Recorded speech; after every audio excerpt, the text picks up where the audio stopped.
what is time? Time is the invisible dimension in which all things exist. It cannot be touched, cannot be seen, and yet it surrounds us. We measure it in seconds, hours, and centuries. We chase it with calendars, clocks, and digital screens. But no matter how tightly we hold, it slips through our fingers like flowing water. Is time a river, carrying us forward into the unknown? Or is it a vast ocean in which every moment already exists, past, present, and future, waiting to be discovered? The mystery remains, deeper than the stars, more intimate than a heartbeat. The beginning of time. To ask, when did time begin, is to ask, when did the universe begin? And science tells us, about 13.8 billion years ago. Before the Big Bang, there was no before, no ticking seconds, no hours to count. Time itself began in that first instant, when all energy and matter burst outward, creating space and setting the cosmic clock into motion.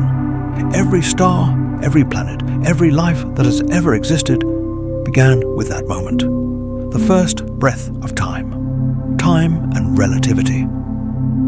For centuries, humans believed time was absolute, the same for everyone, everywhere.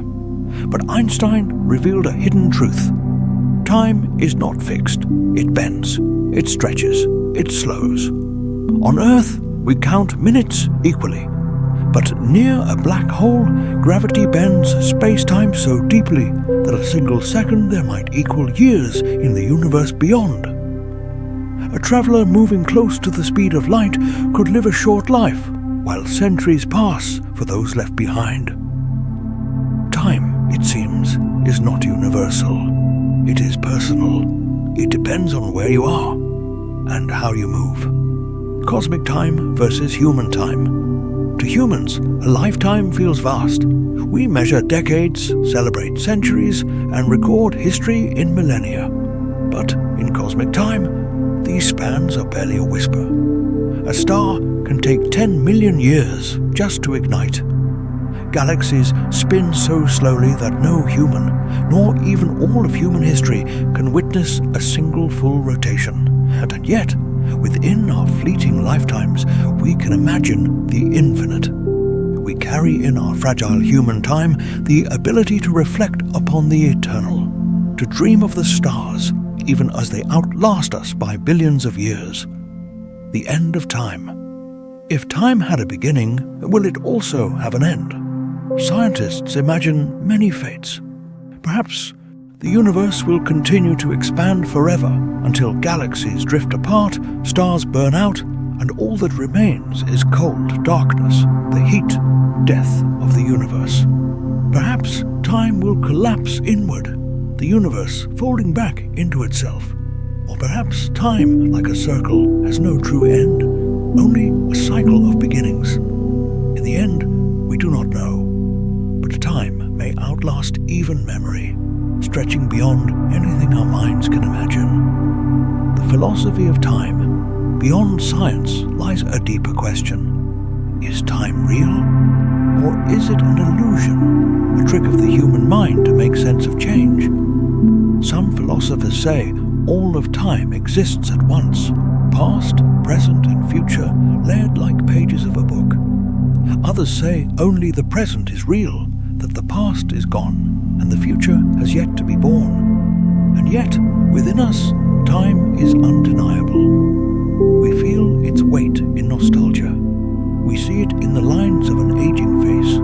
We hear it in the ticking of a clock in a silent room. Perhaps time is both real and illusion, both infinite and fleeting, both cosmic and human. Time is the stage upon which the universe plays its story. It is the rhythm of galaxies and the heartbeat of a child. It is the silence of eternity and the brief spark of human life. We may never master it, never escape it, never fully understand it. But in every moment we live, we are part of its flow, carried from the birth of all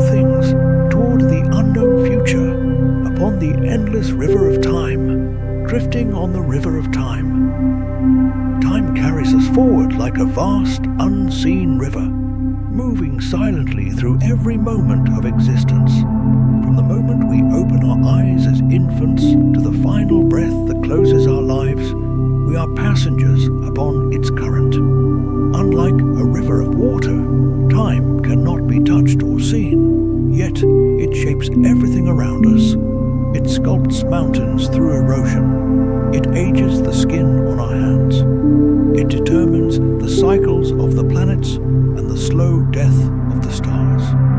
To drift on this river is to be alive, for life itself is measured in the steady pulse of time. When we imagine drifting down such a river, it helps us understand why human beings, since the earliest civilizations, have been fascinated and unsettled by time. Ancient people marked its passage by watching the sky. They saw the sun rise and fall. They observed the moon wax and wane. They noted the return of seasons, and they understood that this flow, though invisible, governed their survival. In Mesopotamia, farmers built calendars to track floods and harvests. In Egypt, priests constructed shadow clocks and water clocks to measure the hours of the day. To the Mayans, time was sacred, a cycle that determined not only agriculture, but the very destiny of their civilization. But as we drift along this river today, the perspective deepens. We know, thanks to centuries of science, that time is not only a human invention, but a fundamental dimension of the universe. Physicists describe it as woven together with space, creating the fabric of spacetime itself. This means that time is not merely a series of moments passing by us like stones along the shore. Instead, it is part of the very structure of reality, a field in which all events take place. To drift upon it is not a metaphor, but a truth. For every atom, every star, and every galaxy floats within this vast current. Our own perception of this river, however, is unique. Human time feels personal. A single day can stretch endlessly in childhood, yet collapse into a blur as we grow older. Psychologists explain that this is because the human brain does not perceive time uniformly. Novel experiences stretch our sense of duration, while familiar routines compress it. A child seeing the ocean for the first time feels a day that lasts forever, while an adult repeating the same commute may feel entire months dissolve like mist. This drifting sensation is not only personal but biological. Every living creature carries within it a rhythm that matches the flow of the world. Birds migrate according to seasonal cycles. Flowers bloom in harmony with the turning of the earth. Human beings have circadian rhythms, internal clocks tied to sunlight and darkness, regulating sleep, hormones, and energy. Even without watches or calendars, our bodies drift with time's current, sensing its hidden presence. To drift on the river of time is also to face its mystery. For centuries, philosophers asked whether time itself is real or whether it is only a concept created by the human mind. St. Augustine, in the 4th century, confessed that he understood what time was until someone asked him to explain it. To him, time was a paradox, something we live in constantly, yet cannot define. Centuries later, modern science would echo this uncertainty. Albert Einstein would show that time is not absolute, but relative, altered by speed and gravity. His discoveries suggested that time flows at different rates depending on where one stands in the universe. In other words, the river of time does not move with one current, but with countless streams, some faster, some slower, some barely moving at all. Imagine drifting on this river near the Earth, where seconds tick in a familiar rhythm. Now imagine an astronaut orbiting close to a black hole, where gravity bends the flow of time. For the astronaut, hours might pass, but for distant observers, centuries could unfold. Both are correct, yet both are different.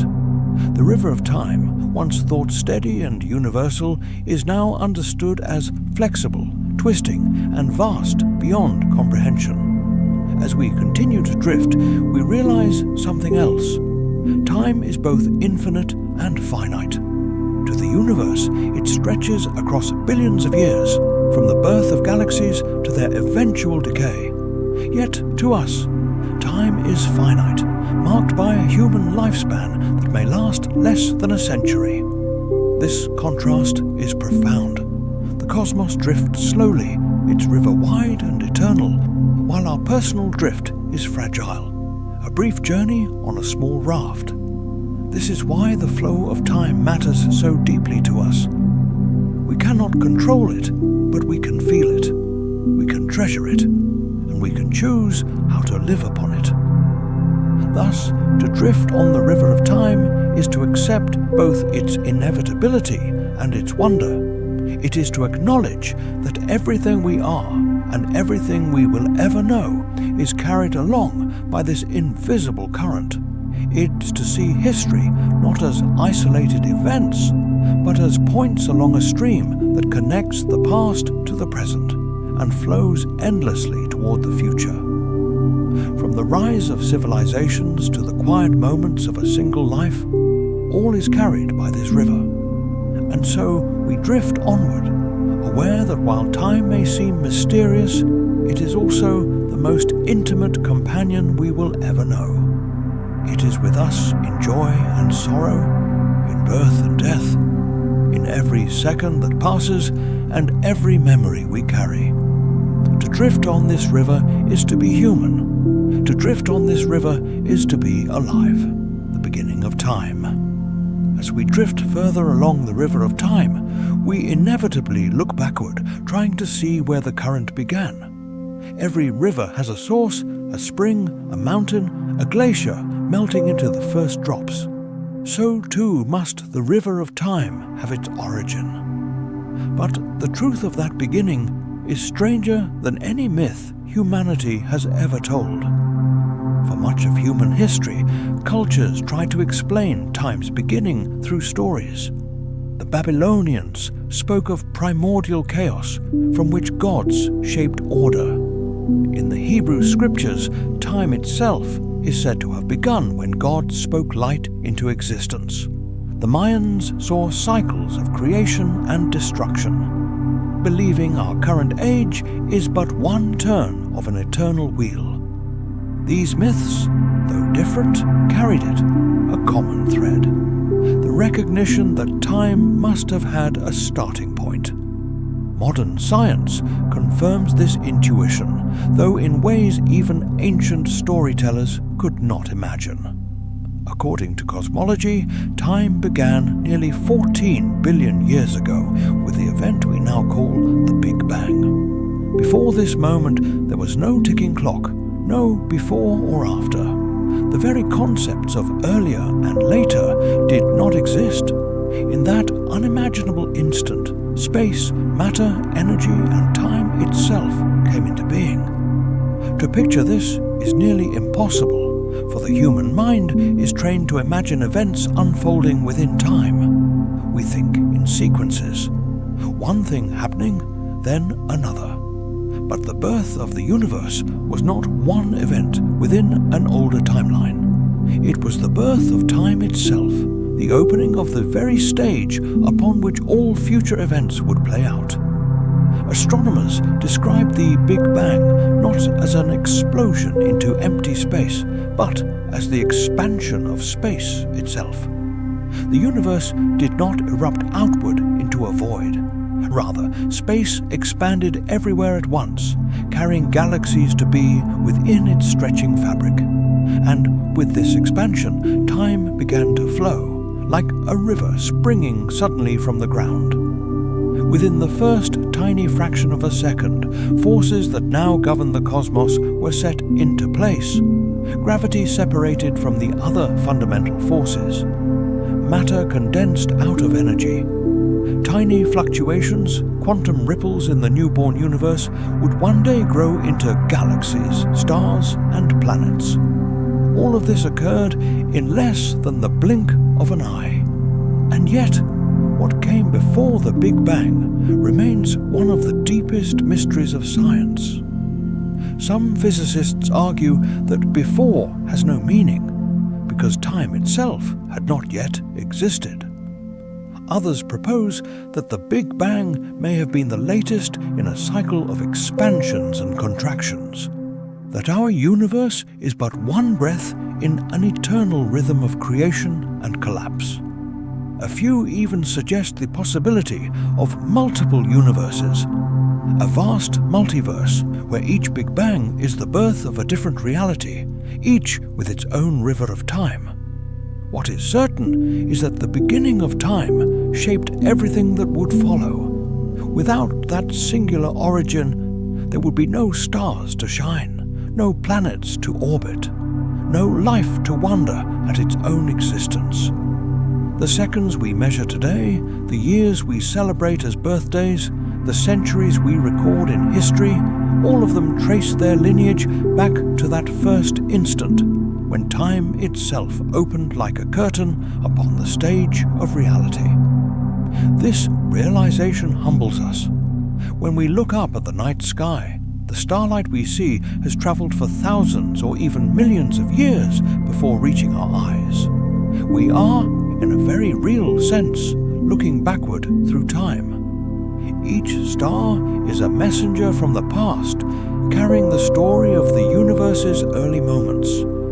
Even the atoms in our bodies bear the imprint of time's beginning. The hydrogen in our blood was formed mere minutes after the Big Bang, when the universe cooled enough for the first simple elements to emerge.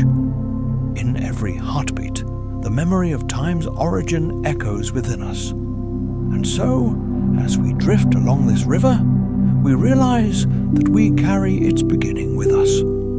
Time's first seconds are written into the stars, into the earth, into the atoms of our own flesh.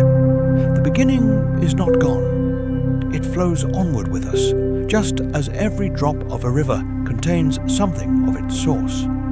Yet, with every answer, new questions arise. What truly caused the Big Bang? Was it the ultimate beginning, or just the opening of a chapter in an eternal book? Can time itself end in the same way it began? These mysteries compel us forward. To understand time is not only to measure the ticking of clocks, but to face the greatest questions of existence itself. And so, the river carries us onward from its hidden source toward realms of even deeper wonder, towards the strange and beautiful truth that time is not fixed but flexible, bending and flowing in ways more astonishing than we once believed.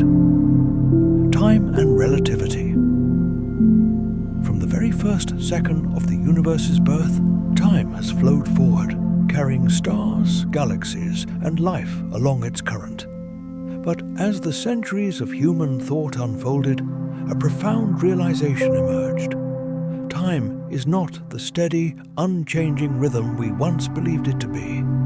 Instead, time can bend, stretch, and warp, depending on the circumstances of the universe around it.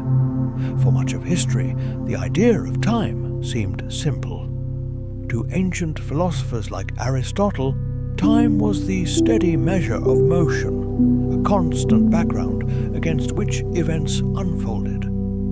To Isaac Newton, centuries later, time was absolute, ticking forward with the same unbroken rhythm for everyone and everything, regardless of where they were in the universe. Newton imagined a great cosmic clock, its gears turning perfectly, keeping universal order.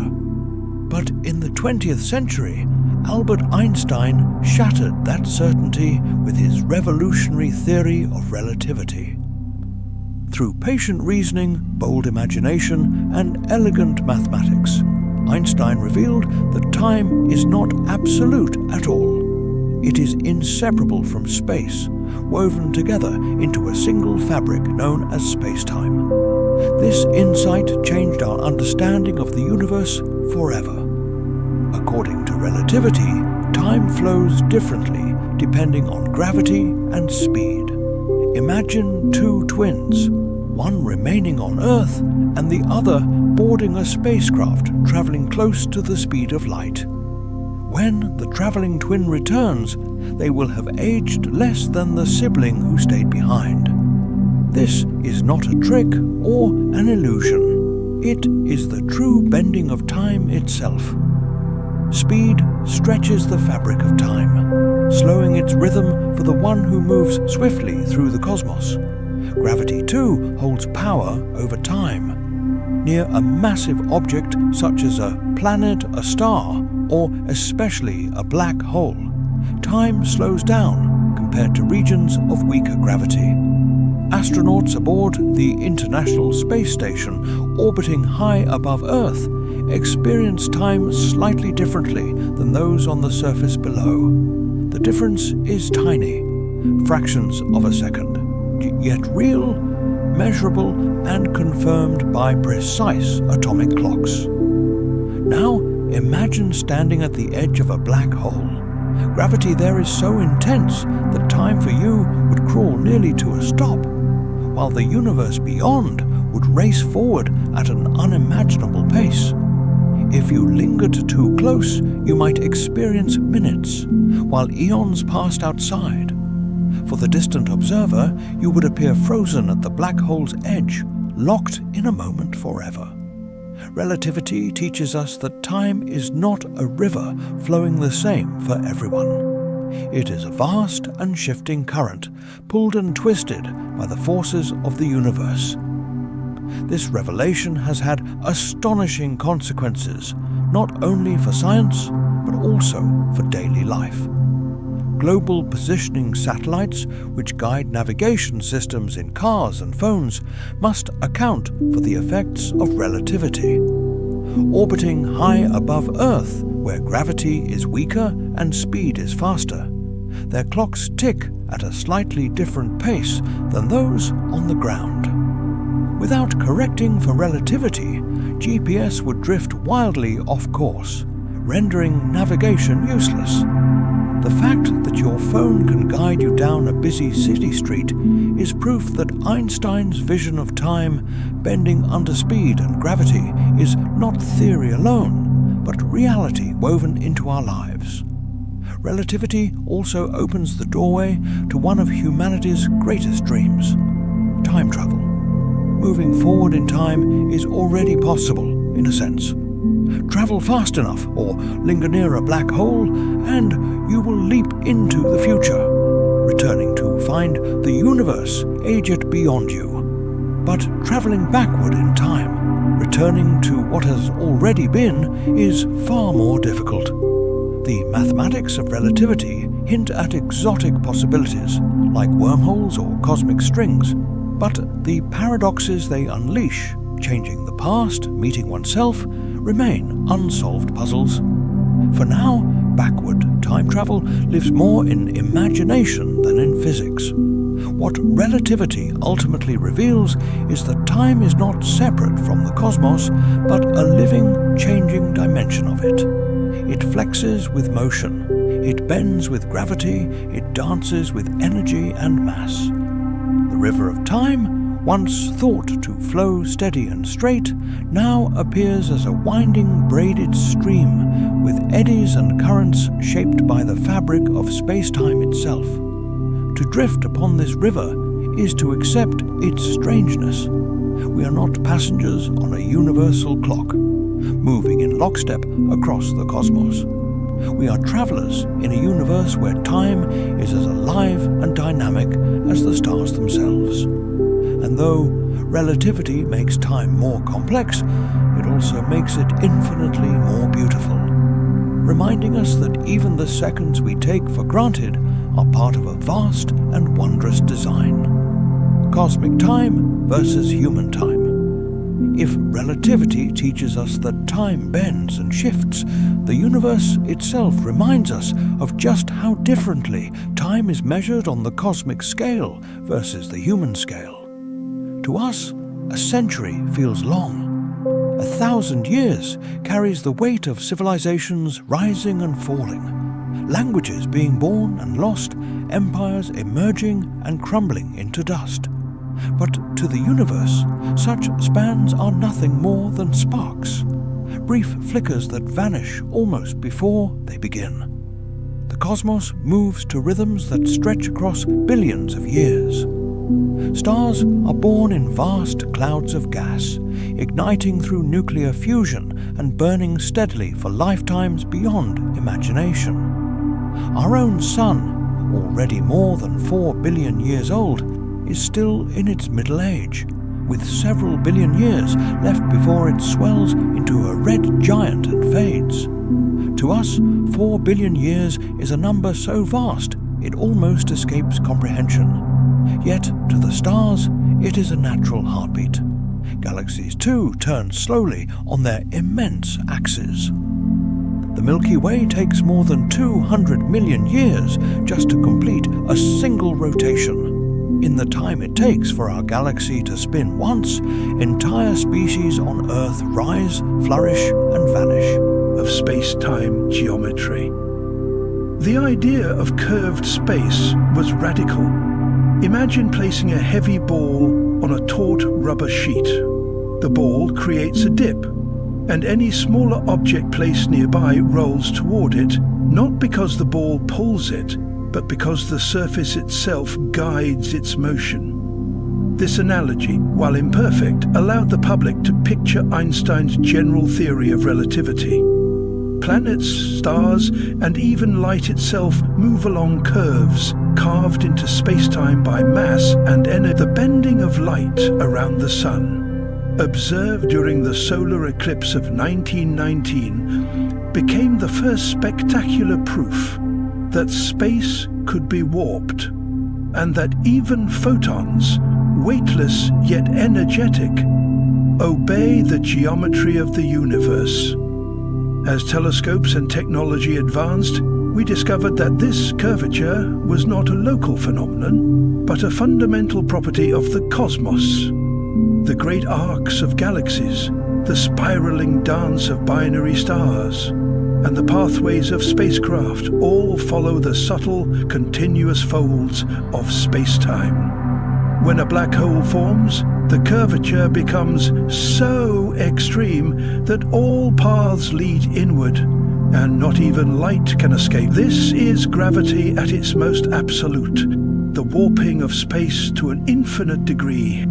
Yet the Apple's story, humble and earth-bound, is still at the heart of it all. The same mathematical framework that predicts the orbit of distant exoplanets also explains why you feel the weight of your body pressing against the ground. When astronauts float aboard the International Space Station, they are not free from gravity, but are in continuous freefall around Earth, just as the Moon is. The sensation of weightlessness is not the absence of gravity, but the experience of moving along space-time's curves without resistance. This understanding transforms our search for knowledge. We now recognize that mapping the curvature of space is essential not only for navigating spacecraft, but also for probing the universe's structure and destiny.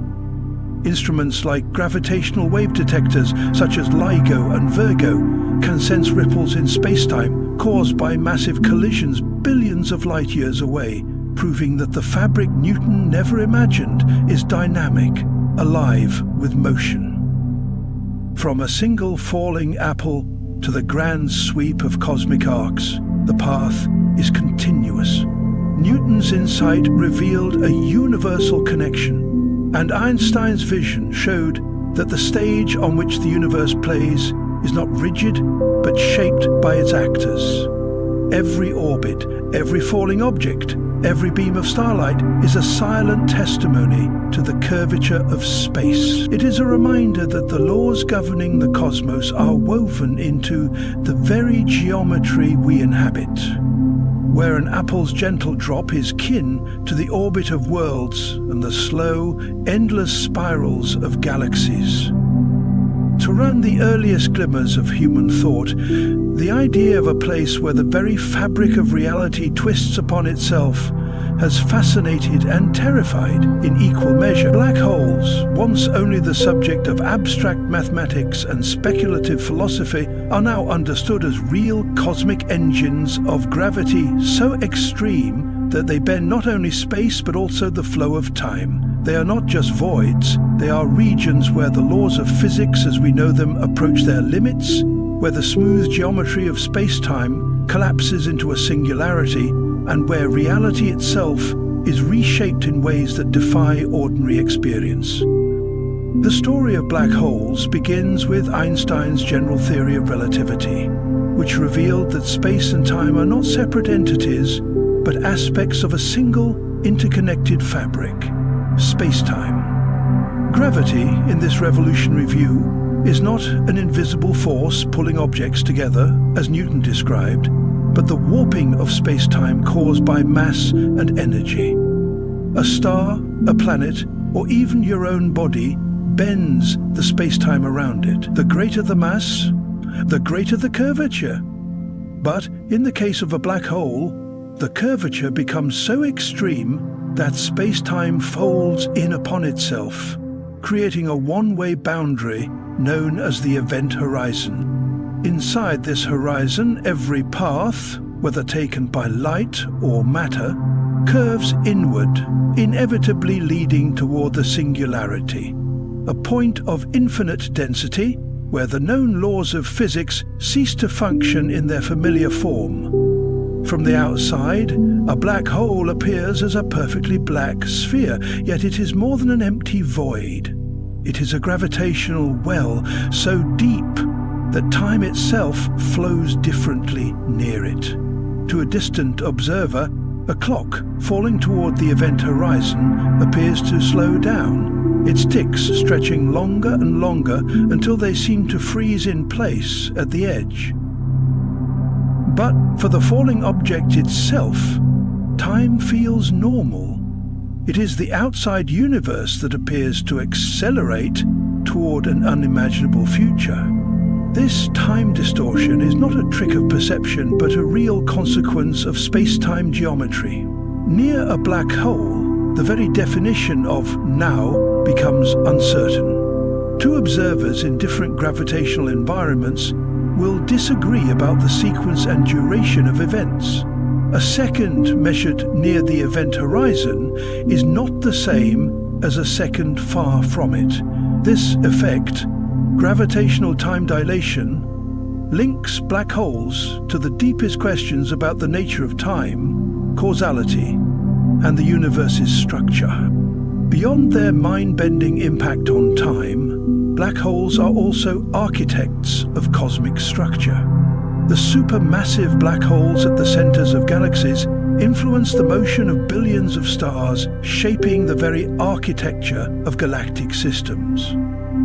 Paradoxically, these regions of inescapable gravity can be sources of immense energy, powering quasars and relativistic jets that blaze across millions of light-years, visible from the farthest reaches of the cosmos. In these processes, black holes act as both destroyers and creators, consuming matter, yet driving the evolution of galaxies. At the quantum level, black holes raise even stranger possibilities. Stephen Hawking's groundbreaking work showed that black holes are not entirely black. They emit radiation due to quantum effects near the event horizon, a phenomenon now known as Hawking radiation. Over unimaginably long periods, this radiation could cause black holes to evaporate entirely, raising profound questions about the fate of the information that falls into them. Does the information vanish forever, violating the principles of quantum mechanics? Or is it somehow preserved in a way we have yet to understand? This information paradox remains one of the most compelling puzzles in modern physics. The distortion of time and space by black holes forces us to confront the boundaries of our theories and the limits of our perception. They are laboratories of the extreme, where relativity and quantum mechanics meet, often in tension, and where the very texture of reality is put to the test. To study a black hole is to glimpse the deep code of the universe, a code written not in lines of human language, but in the curves and folds of space-time itself. And yet, even with all we have learned, the full nature of black holes remains hidden behind their horizons. They are cosmic riddles, both terrifying and beautiful, reminding us that the universe is not a static clockwork, but a living, dynamic web of time and space, endlessly reshaping itself in ways our minds are only beginning to grasp. The arrow of time is not a physical arrow that one can hold. Rather, it is a metaphor that captures the asymmetry between the past and the future. And entropy is the driving force behind this asymmetry. In the mid-19th century, the Austrian physicist Ludwig Boltzmann provided a statistical foundation for this concept. He recognized that in any closed system, the number of possible disordered arrangements vastly outnumbers the ordered ones. Imagine shuffling a deck of cards. There's only one perfectly ordered arrangement, say all suits in sequence, but trillions of possible jumbled arrangements. When you shuffle, the probability overwhelmingly favors disorder, and that statistical tendency toward disorder is what we call an increase in entropy. ANN. In physical terms, the second law of thermodynamics states that in an isolated system, entropy will always stay the same or increase over time. It will never spontaneously decrease. This is why shattered glasses stay shattered, why smoke disperses in a room rather than reconcentrating in the corner, and why our universe appears to move from states of lower entropy to higher entropy. But here's the intriguing twist. The laws of physics at the microscopic level, Newtonian mechanics, electromagnetism, quantum theory, are time-symmetric. If you filmed the dance of individual particles and reversed the playback, the motion would still obey the same equations. Nature wouldn't know the difference. The arrow of time, then, emerges not from these fundamental laws, but from the initial conditions of the universe. Our cosmos began around 13.8 billion years ago in an incredibly hot, dense and low entropy state. That's counterintuitive. We often imagine the early universe as a chaotic fireball, but gravitationally speaking, it was astonishingly ordered. As the universe expanded, gravity pulled matter into clumps, forming stars, galaxies and planets. At the same time, energy spread out, matter interacted, and entropy steadily increased. It is this growth of entropy, rooted in the improbable starting point of the cosmos, that defines the arrow of time we experience. Consider life itself. Every moment, our bodies burn fuel, convert it into usable energy, and expel waste heat into our environment. We are entropy machines, turning ordered chemical energy into less organized forms. Even our memories are shaped by entropy. We remember the past, but not the future, because in the past, the universe's configuration was more ordered, giving us a clear trail of causes leading to our present state. This also connects to the irreversible processes we witness in the grander scales. Stars burn their fuel, slowly increasing entropy until they die. Black holes swallow matter and radiate energy via Hawking radiation, converting the complexity of collapsed matter into a simpler bath of particles. Galaxies collide and merge, redistributing their stars into new arrangements. The cosmos is on a one-way path toward thermal equilibrium, where all energy is evenly spread and no further work can be done, a state known as heat death. Philosophically, the arrow of time forces us to confront deep questions. If the fundamental laws don't favor a direction, is time's flow merely a product of our universe's birth conditions? Could there exist other universes with no arrow of time at all, where past and future are indistinguishable? And if entropy is tied to our very perception of reality, does that mean that the passage of time itself is, in some sense, an illusion? While we may never see a broken glass leap back together, understanding entropy reveals that this irreversible journey is not just a human experience. It is written into the evolution of the cosmos itself. The arrow of time is the silent hand that shapes history, memory, decay and transformation, carrying us from the ordered dawn of creation into the vast, entropic future. And so, every second we live is part of this universal story, a single step in an irreversible march that began with the birth of the universe and will continue until the last flicker of usable energy fades into the eternal stillness. In the heart of the universe's most extreme places, there exists a boundary where human understanding falters, where mathematics stumbles into infinities, and where the known laws of physics cease to operate. These are the space-time singularities, enigmatic points in the cosmos where density becomes infinite. Curvature of space is without limit, and time itself is stripped of meaning.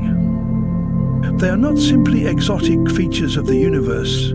They are the ultimate challenge to our deepest theories of reality. To understand what a singularity truly is, one must first appreciate the concept of spacetime. Albert Einstein's theory of general relativity revealed that space and time are not rigid, immutable backdrops for the events of the cosmos. They are woven together into a flexible, dynamic fabric that bends, warps, and stretches under the influence of mass and energy. A massive star curves the space-time around it, guiding planets into orbits. The sun bends the path of starlight. And yet, under the right and extreme conditions, this curvature can become so intense that the rules break down entirely. The most famous example of a singularity hides within a black hole. When a massive star exhausts its nuclear fuel, gravity gains the upper hand. With no outward pressure from fusion to counteract it, the star collapses inward. If the star is heavy enough, no known force can stop this implosion. Matter is crushed to a point of zero volume and infinite density, a singularity, where gravitational pull is so overwhelming that even light cannot escape. At this heart of darkness, space-time is bent into a shape so extreme that it can no longer be described by Einstein's equations in their usual form. The mathematics predicts infinity, a signal that the theory is being pushed beyond its domain of validity. Yet singularities are not confined to the ends of massive stars. Cosmology teaches us that our entire universe began in a singularity of sorts, the Big Bang. According to standard models, if we wind the clock of cosmic expansion backward, we arrive at a state where the universe was compressed into an infinitely dense point. Space, time, matter, and energy all emerged from this mysterious beginning. The singularity at the birth of the universe is not surrounded by an event horizon like a black hole's core, but it shares the same troubling feature: the inability of current physical laws to describe what came before or what conditions were truly like at that moment. problem is not just academic. Singularities are places where predictability ends. In every other region of space-time, general relativity allows us to forecast the future evolution of matter and energy given the present conditions. But at a singularity, the curvature becomes so great that time itself may cease to have meaning. Was there a before the Big Bang? What happens inside a black hole beyond the event horizon? Our equations refuse to tell us. This limitation has driven physicists toward the search for a deeper framework, one that unites general relativity with quantum mechanics into a full theory of quantum gravity. Quantum theory governs the microscopic realm where particles dance with uncertainty, while relativity governs the grand stage of planets, stars, and galaxies. Near a singularity, both realms collide. Space-time is curved to subatomic scales, and quantum effects cannot be ignored. Ideas like loop quantum gravity and string theory attempt to describe these extremes, suggesting that the infinite densities predicted by relativity may be replaced by finite, quantized structures of space and time. Perhaps, instead of a true point of infinite curvature, the core of a black hole might be a tangled discrete network of space-time atoms. The Penrose-Hawking singularity theorems, developed in the late 20th century, made a profound statement. Singularities are not rare oddities. They are inevitable outcomes of relativity given certain realistic conditions. These theorems shattered the hope that singularities might be avoided through exotic matter or special symmetries. Instead, they implied that space-time itself possesses built-in boundaries where our understanding will always require something beyond Einstein's vision. Singularities also raise deep philosophical questions. If the universe began in such a state, what determined the laws of physics that emerged? Are singularities portals to other universes, as some speculative models suggest? Or are they truly the ultimate dead ends of reality? Could information somehow survive passage through a singularity, as some quantum gravity proposals imply? Or is it obliterated forever? In the end, space-time singularities are not just problems for mathematicians. They are the edges of the map in humanity's exploration of the cosmos. They represent the points where nature withholds her final secrets, forcing us to invent new mathematics, new physics, and perhaps even new ways of thinking. Just as the horizon hides the vastness of the ocean beyond, the event horizon of a black hole conceals the strange and uncharted landscape of the singularity. We may not yet know what lies at the heart of these extremes, but one truth is certain: to solve the mystery of singularities is to take the next great leap in our understanding of the universe. They are the most dramatic reminders that, no matter how far science advances, there will always be frontiers where curiosity must lead the way, and where, for now, physics breaks in the realm of our everyday lives. Time feels steady and absolute. A second here is a second there, no matter who you are or where you stand. Yet, the deeper we look into the workings of the universe, the more this comforting certainty begins to dissolve.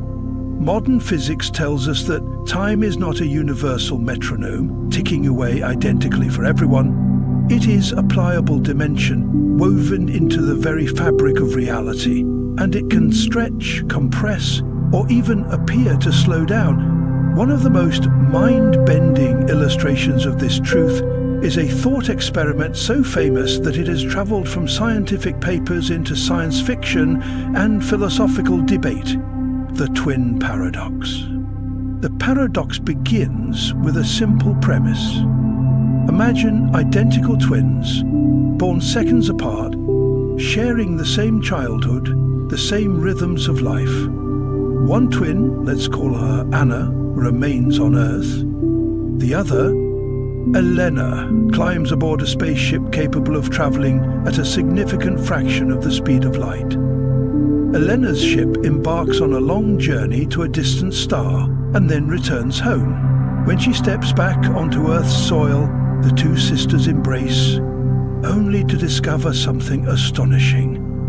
Elena is younger than Anna, perhaps by years. Her clock, and even the biological processes of her body, have experienced less time. This outcome is not a fantasy. It is a direct consequence of Einstein's theory of special relativity. According to special relativity, the faster you move through space, the slower you move through time relative to someone who is stationary. This is time dilation, a real, measurable phenomenon confirmed in countless experiments. Muons, unstable subatomic particles, survive longer when traveling near light speed. Atomic clocks flown on aircraft or mounted on satellites tick at slightly different rates than identical clocks on Earth. And yet the paradox arises when we consider symmetry. From Elena's perspective, isn't Anna the one moving away at high speed? If motion is relative, shouldn't Anna be the younger one when they reunite? The resolution lies in the fact that their experiences are not truly symmetrical. Elena's journey involves acceleration and deceleration, turning the ship around to return home, while Anna remains in one continuous frame of reference on Earth. Acceleration changes the geometry of space-time for the traveler, breaking the symmetry and allowing special relativity to produce its startling result. The twin paradox also reminds us that clocks, whether mechanical, atomic or biological, are not just human-made devices, but manifestations of the flow of time itself.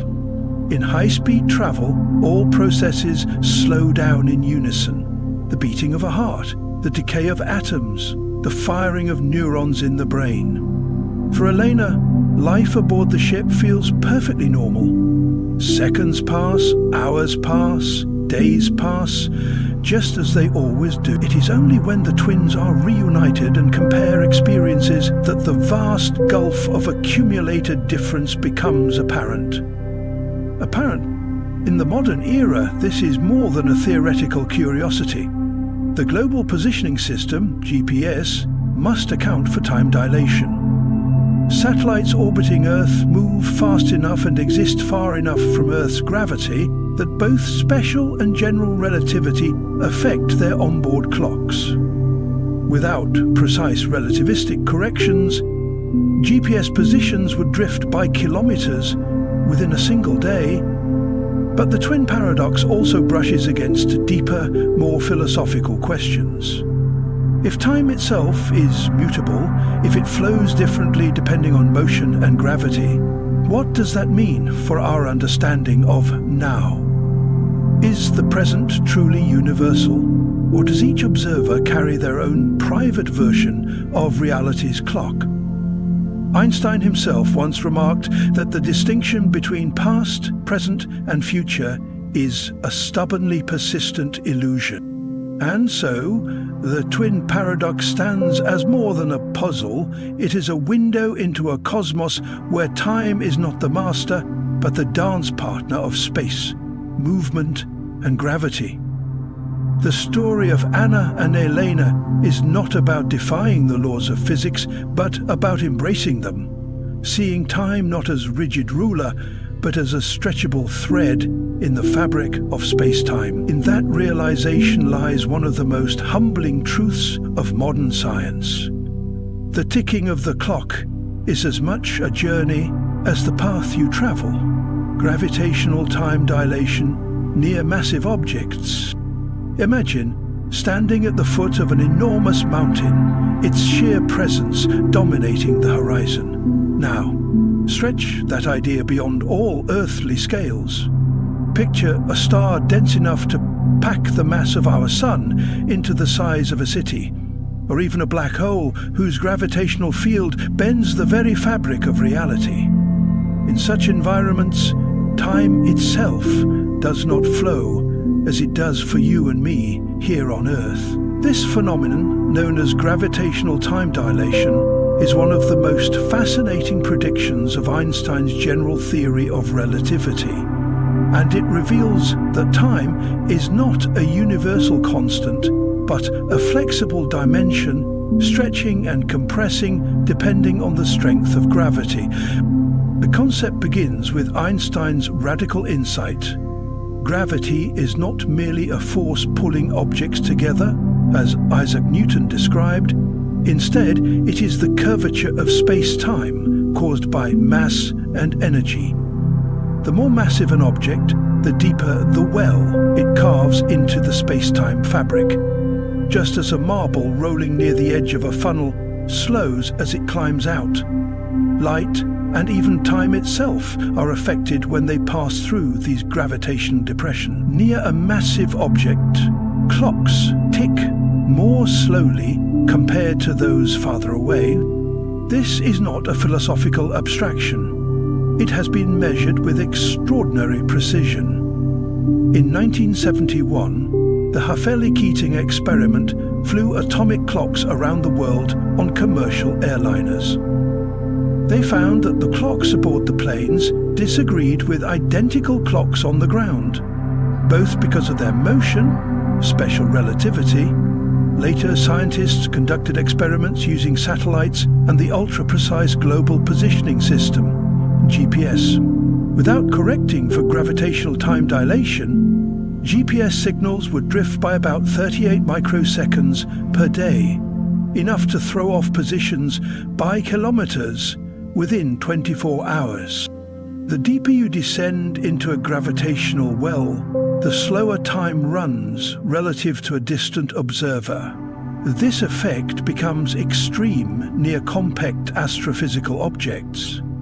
Around neutron stars, where gravity is billions of times stronger than Earth's, the time dilation is significant, but still survivable in principle. Near the event horizon of a black hole, however, the distortion is so intense that, from the perspective of an outside observer, time for someone falling in would appear to almost freeze. To the falling traveler, however, their own clock ticks normally. They simply notice that the rest of the universe seems to accelerate into the future. This strange warping of time even has real implications for how we think about the universe's history and future. In regions of extreme gravity, processes like decay, motion, and even thought occur more slowly relative to distant cosmic locations. The interplay between gravitational time dilation and cosmic expansion means that events near supermassive black holes may remain hidden to us for eons, perhaps forever. In a way, gravitational time dilation forces us to abandon the idea of one absolute, universal now. Time becomes personal, linked to position and gravitational influence. It tells us that the universe is not a static stage where events unfold, but an active, flexible tapestry, one that twists, stretches, and folds under the weight of stars, planets, and black holes. And so, next time you hear that a black hole distorts space, remember, it distorts time just as much. It is not just where you are that shapes your experience of reality, it is how deep you stand in the cosmic well of gravity. In the great theatre of the cosmos, where galaxies spin like vast celestial pinwheels and black holes loom like silent cosmic predators, there exists a number, unchanging, eternal, and absolute, that underpins the structure of reality itself. That number is the speed of light, 299,792,458 meters per second in the vacuum of space. Not merely a figure buried in the pages of physics textbooks, it is the ultimate speed limit of the universe, woven into the very geometry of space-time. To go faster is not just difficult, it is impossible, at least according to everything we know about the laws of nature. This cosmic limit was not always obvious. For centuries, light was believed to travel instantaneously, a perfect messenger without delay. The ancient Greeks debated its nature. Was it a particle, a wave? Was its speed infinite? It was not until the 17th century, when Danish astronomer Ole Romer studied the eclipses of Jupiter's moon Io, that the truth began to emerge. He discovered that light took time to cross the vast gulf between Jupiter and Earth, and thus it had a measurable speed. This was the first crack in the illusion of instantaneous vision. Centuries later, Albert Einstein would elevate this constant speed from a mere property of light to the bedrock principle of his theory of relativity. In Einstein's universe, the speed of light is not just a limit for photons, it is the limit for everything. No matter how much energy you pour into an object with mass, you can never accelerate it to or beyond the speed of light. Instead, as you approach it, your energy goes not into making you faster, but into distorting time and space around you. Time slows for you, distances warp, and the very fabric of reality bends to enforce this law. But why? The answer lies deep in the relationship between space and time themselves. In relativity, they are not separate arenas, but a single continuum. Space-time and the speed of light is the conversion factor that binds them together. It is the slope of the universe's ultimate ruler, the maximum rate at which cause can lead to effect. If information, matter, or energy could travel faster than light, causality would unravel. Events could happen before their causes, and the logical order of the cosmos would dissolve. This limitation shapes everything we see. It is the reason the sun's light takes 8 minutes to reach us, the reason we see distant galaxies as they were billions of years ago, and the reason there is a cosmic event horizon beyond which we can never know what lies.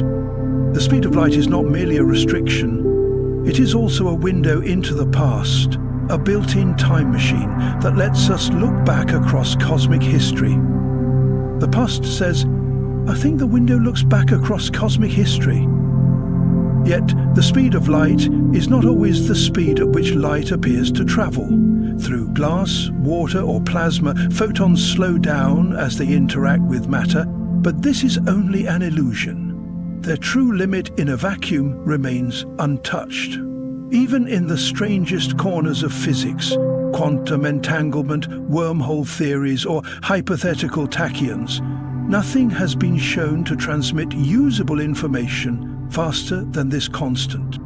Still, humanity dreams of breaking this cosmic speed barrier. Concepts like warp drives and wormholes emerge not from defiance of Einstein's limit, but from attempts to bend the very fabric of space-time so that the limit no longer applies in the usual way. A warp drive, for example, would not move a ship faster than light through space, it would move space itself, carrying the ship along like a surfer riding a wave. These ideas remain speculative, but they show that even in obeying the limit, our imagination has found ways to dance around it. The speed of light is in the end the great enforcer of cosmic order. It is the heartbeat of the universe's design, the pace at which reality can change, the thread that ties space and time into a coherent whole. Without it, the laws of physics would fracture, the symmetry of nature would collapse, and the universe would lose its structure. To journey toward this limit is to brush against the edge of what is possible. And though we may never surpass it, we live in a cosmos where the chase itself has shaped civilizations, inspired exploration, and revealed the deepest truths of existence. The speed of light is not just a number. It is the whisper of the universe, telling us that even Infinity has its boundaries. In the grand tapestry of the cosmos, distance is one of nature's most stubborn barriers. Stars shimmer in the night sky, galaxies swirl in the far reaches of space, and yet most are so far away that even light, the fastest thing in the universe, would take millions or billions of years to reach them. For as long as humans have looked upward, we have been bound by a single truth: space is vast, and our journey through it is slow. But what if there was a way to bend the rules, to take a shortcut, not across the surface of the universe, but through its very fabric? This is the tantalizing idea of the wormhole, a bridge between two distant points in space-time, folding the cosmos upon itself like a sheet of paper and piercing it with a tunnel. The concept traces back to Albert Einstein's theory of general relativity, which revealed that space and time are not rigid backdrops, but flexible, dynamic entities, shaped by matter and energy. In 1935, Einstein, along with his colleague Nathan Rosen, stumbled upon a mathematical solution that seemed to describe a bridge between two regions of space-time. Known as the Einstein-Rosen bridge, it was unlike anything science had ever imagined. Not a simple passage through space, but a deep warping of reality itself. In this model, the universe could be connected in ways that defied intuition, linking two separate locations, perhaps even two separate universes, through a single, mysterious conduit. To visualize it, imagine space as a flat sheet of paper. Normally, if you wanted to travel from point A to point B, you would have to trace along the paper's surface, covering every inch of the distance in between. But if you fold a paper so that point A and point B touch, and then pierce a hole straight through, you have created a shortcut, a wormhole. For an object traveling through it, the journey could take moments, while in normal space, the same trip might take centuries. Yet wormholes are not merely science fiction fantasies. Their possibility emerges naturally from the mathematics of relativity. But there is a problem, perhaps several.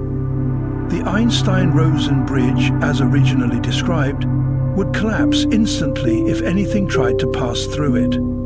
The tunnel would pinch shut before a single photon could cross. To hold a wormhole open, it would require something exotic.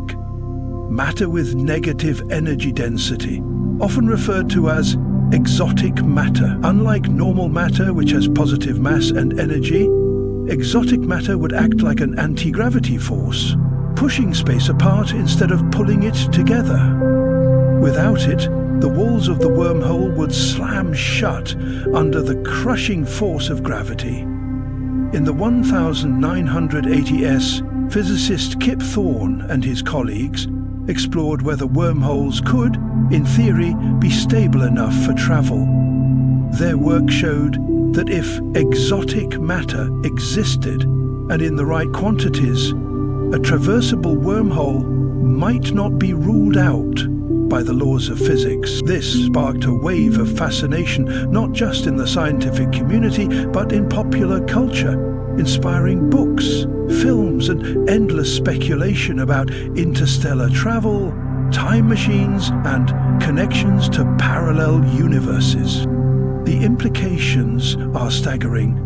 A wormhole could allow not only faster-than-light travel between distant stars, but potentially travel between different points in time. Because wormholes connect regions of space-time, moving one end of the wormhole at relativistic speeds could cause time to flow differently at each mouth, creating a time difference between them. Step into one end, and you could emerge not only in a distant galaxy, but in a different era, the past or the future. This is where the physics dances dangerously close to paradox, and where our understanding of causality, the sequence of cause and effect, is tested to its limits. Still, for all the mathematical beauty, there is a profound lack of evidence. No wormhole has ever been detected, and the energy requirements to build or sustain one are far beyond anything humanity can currently produce. The exotic matter needed remains hypothetical, and even if it exists, manipulating space-time on such a scale may forever remain in the realm of the impossible. Yet nature has a way of surprising us. Black holes, once thought to be purely theoretical, are now observed regularly. Gravitational waves, predicted for a century, have only recently been detected.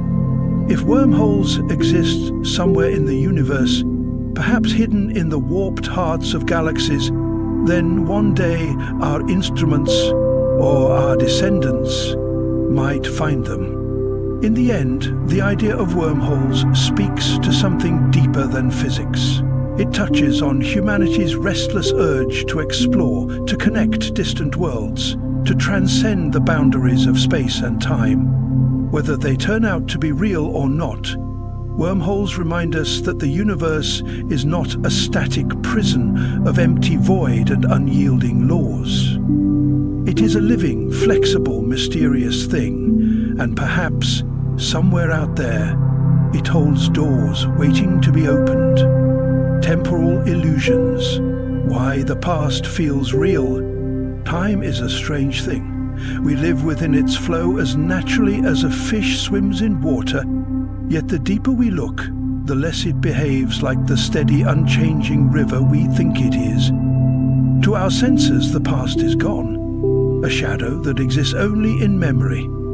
But why then does it feel so vividly alive? Why do moments long vanished sometimes feel closer than the present? This is the paradox of temporal illusion, the curious phenomenon where the mind treats the past as something tangible, almost as if it still exists somewhere, waiting for us to return. To understand why the past feels real, we must first face an unsettling truth. In the eyes of physics, time is not a flowing entity. Einstein's theory of relativity revealed that time is woven into the very fabric of the universe, space-time, and within this four-dimensional structure, all events, past, present, and future, are fixed like frames in a cosmic film reel. In such a universe, the moment you are reading this, the moment you were born, and the moment of humanity's distant future all exist together. The flow of time is not a universal reality, it is a property of consciousness. Our brains evolved not in the abstract world of space-time, but in the relentless cause and effect sequence of survival. The mind constructs time to keep track of events, to anticipate danger, to remember food sources, to recognize faces, to love and to grieve. Memory is its great tool, and memory is deceptive. Unlike a video recording, it is not a perfect playback. It is reconstructed each time, influenced by emotions, associations, and even the present moment itself. Yet when we recall a childhood scene, the smell of rain on dusty soil, the laughter of a friend, the rustle of leaves in the summer wind, the brain reactivates many of the same neural patterns that occurred when we first experienced it. In effect, we don't just remember the past, we partially relive it. But there is a deeper layer to this illusion, one tied to how time is structured in the universe itself. In the block universe interpretation of relativity, the past is not destroyed. It simply occupies a different location in space-time, like an old chapter in a book you can no longer turn back to. We can't physically revisit it, but its existence is just as real as this present moment. When you stand under the night sky, the starlight you see left its source hundreds, thousands, even millions of years ago. In a sense, you are looking directly into the past, not just imagining it, but actually perceiving ancient moments frozen in light. This connection between memory, perception, and the physical reality of spacetime creates the strange sensation that the past exists somewhere, as if we could step through a hidden doorway and return to it. Science fiction often plays with this idea: time machines, portals, wormholes. But the laws of physics resist such journeys. The arrow of time, dictated by entropy, pushes us forward relentlessly. The universe's tendency toward disorder ensures that the past remains ordered, stable, and unreachable, while the present dissolves into the growing sea of what has already happened. Yet emotionally, the past never fully lets go of us. Neurological studies show that recalling a memory can activate the same emotional circuits as the original event. This is why grief can feel fresh after decades, why joy from an old victory can still make us smile, and why heartbreak can return with the same sting as the first day it happened. The mind does not differentiate between then and now as sharply as physics does. In the theatre of our consciousness, the past can walk the same stage as the present. And so we are left with a truth both haunting and beautiful. The past feels real because, in a very real sense, it is. It lives in the architecture of space-time, in the patterns of light reaching our eyes from distant stars, and in the neural pathways of our minds. We cannot touch it, we cannot change it, but we can carry it. And in carrying it, we keep it alive. Perhaps that is the deepest temporal illusion of all, that what is gone can never return, when in fact it has never truly left. Time before the Big Bang, does it exist? The question of whether time existed before the Big Bang is one of the deepest and most perplexing puzzles in cosmology, blending physics, philosophy, and even metaphysics. To answer it, we must confront what the Big Bang actually was, not as a fiery explosion in empty space, but as the origin of the very fabric of space and time itself. According to the standard cosmological model, the Big Bang was not an event within time, it was the birth of time. Before it, there was no before in the way we normally understand it, because before is a temporal concept that requires time to exist in the first place. Einstein's general theory of relativity, which describes gravity as the curvature of space-time, predicts that as we trace the history of the universe backward, the density, temperature, and curvature all increase until they approach infinity. At that singularity, about 13.8 billion years ago, our current mathematical description of reality breaks down. Time, as defined by the ticking of clocks and the sequence of cause and effect, appears to reach a boundary. It is as if the river of time narrows to a point and simply stops. From this perspective, asking what happened before the Big Bang is akin to asking what is north of the North Pole. It may be a meaningless question in our current framework. Yet, physics does not stop at boundaries, it seeks to cross them. Quantum cosmology, which attempts to unite quantum mechanics with general relativity, opens possibilities for what before could mean. Some theories suggest that time is not fundamental but emergent, arising from deeper, timeless laws of physics. In such scenarios, the Big Bang may not have been the true beginning, but rather a transition, like ice melting into water. A change of state in a larger, eternal reality.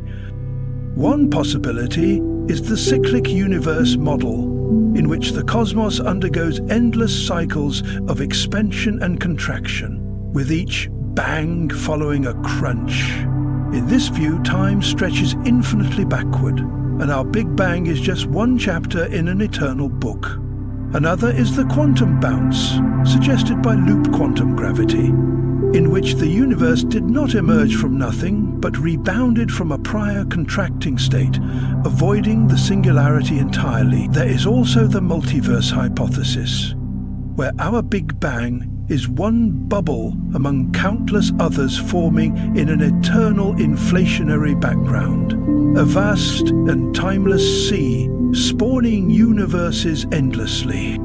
Even more radical ideas come from Stephen Hawking's no boundary proposal, which imagines time near the Big Bang behaving like space. It has no edge, no before, but is finite in extent. In this model, the question, what happened before time, becomes unnecessary. Because time didn't begin in a singular moment, it smoothly emerged from a kind of timeless quantum realm. The difficulty in answering this question lies in our human perspective. We experience time as a flowing river, always moving from past to future. We intuitively imagine that every event has something before it, but the universe may not conform to this intuition. Time could be an artifact of the universe's expansion, a feature that simply did not exist in any meaningful sense before our cosmos took shape. And so, the existence or non-existence of time before the Big Bang is not only a scientific puzzle but also a philosophical one. If time began with the universe, then the Big Bang was the ultimate origin, the boundary beyond which before has no meaning. If time existed beforehand, then the Big Bang might have been just one moment in an infinite, possibly cyclical cosmic story. Until we have a full theory of quantum gravity, we are left with possibilities, not certainties. What is certain is that in exploring this question, we are forced to confront the limits of our understanding, and perhaps even the limits of what can be known. Whether time began 13.8 billion years ago or stretches eternally into the past, the mystery invites us to keep asking, keep imagining, and keep pushing the boundaries of physics toward the edges of reality itself. The clash of giants, general relativity versus quantum mechanics. General relativity, formulated by Albert Einstein in 1915, describes space and time not as separate entities, but as a unified four-dimensional space-time. It is a flexible, dynamic fabric that bends and curves in the presence of mass and energy. In Einstein's view, gravity is not a force in the traditional Newtonian sense. It is the result of space-time curvature. Massive objects like stars and planets warp space-time, and objects follow the curves of this geometry.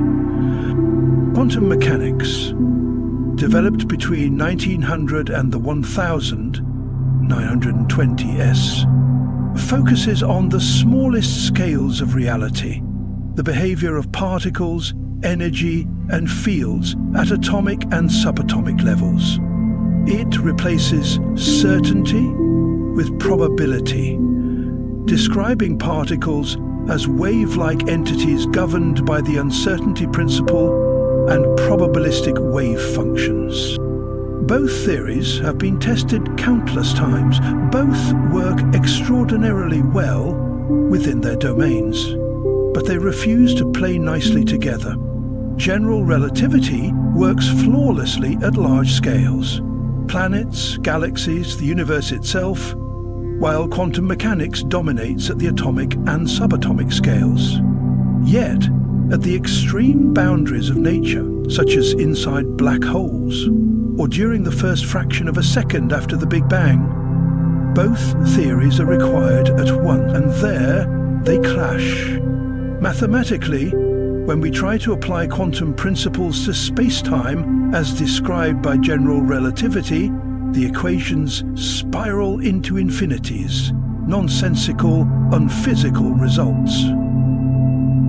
This failure has driven physicists for decades to search for a quantum theory of gravity, a framework that describes gravity in the same probabilistic, quantized way that we describe the other forces of nature. The loop quantum gravity vision. Loop quantum gravity takes a refreshingly grounded approach. Instead of embedding our universe into higher dimensions or postulating exotic strings vibrating in unseen spaces, LQG works directly with what general relativity already gives us, the dynamic fabric of space-time, and applies quantum principles to it. The key insight of LQG is that if matter is quantized and energy is quantized, perhaps space itself is quantized.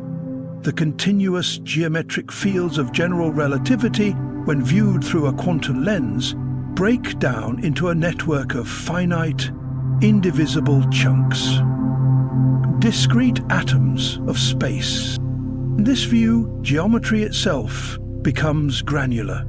Just as photons are the smallest quanta of light, these space atoms are the smallest possible units of area and volume. Below this scale, the very concept of space ceases to exist in the way we understand it. Spin networks, the atoms of space. In the mathematics of LQG, these discrete chunks of space are described by something called a spin network. Developed originally by Roger Penrose in the 1970s and later incorporated into LQG by Carlo Rovelli, Lee Smolin and others, a spin network is not a structure sitting inside space. Imagine a vast interconnected web. The edges of the web carry values known as spins, which are related to the quantum numbers familiar from particle physics. The nodes, where the edges meet, represent elementary volumes of space. The edges themselves represent quantized areas, and their intersection patterns encode the curvature and connectivity of space. In other words, space is not a backdrop against which events happen. It emerges from the relationships and connections in this network. The web is constantly evolving, changing its shape and structure, giving rise to the dynamic geometry we experience as space-time. Tidal galaxies, twisted by gravity. In the vast cold architecture of the universe, galaxies are not the isolated islands we once believed them to be. They are wanderers in a sea of gravitational tides, drawn toward one another in slow, majestic dances that can last for billions of years.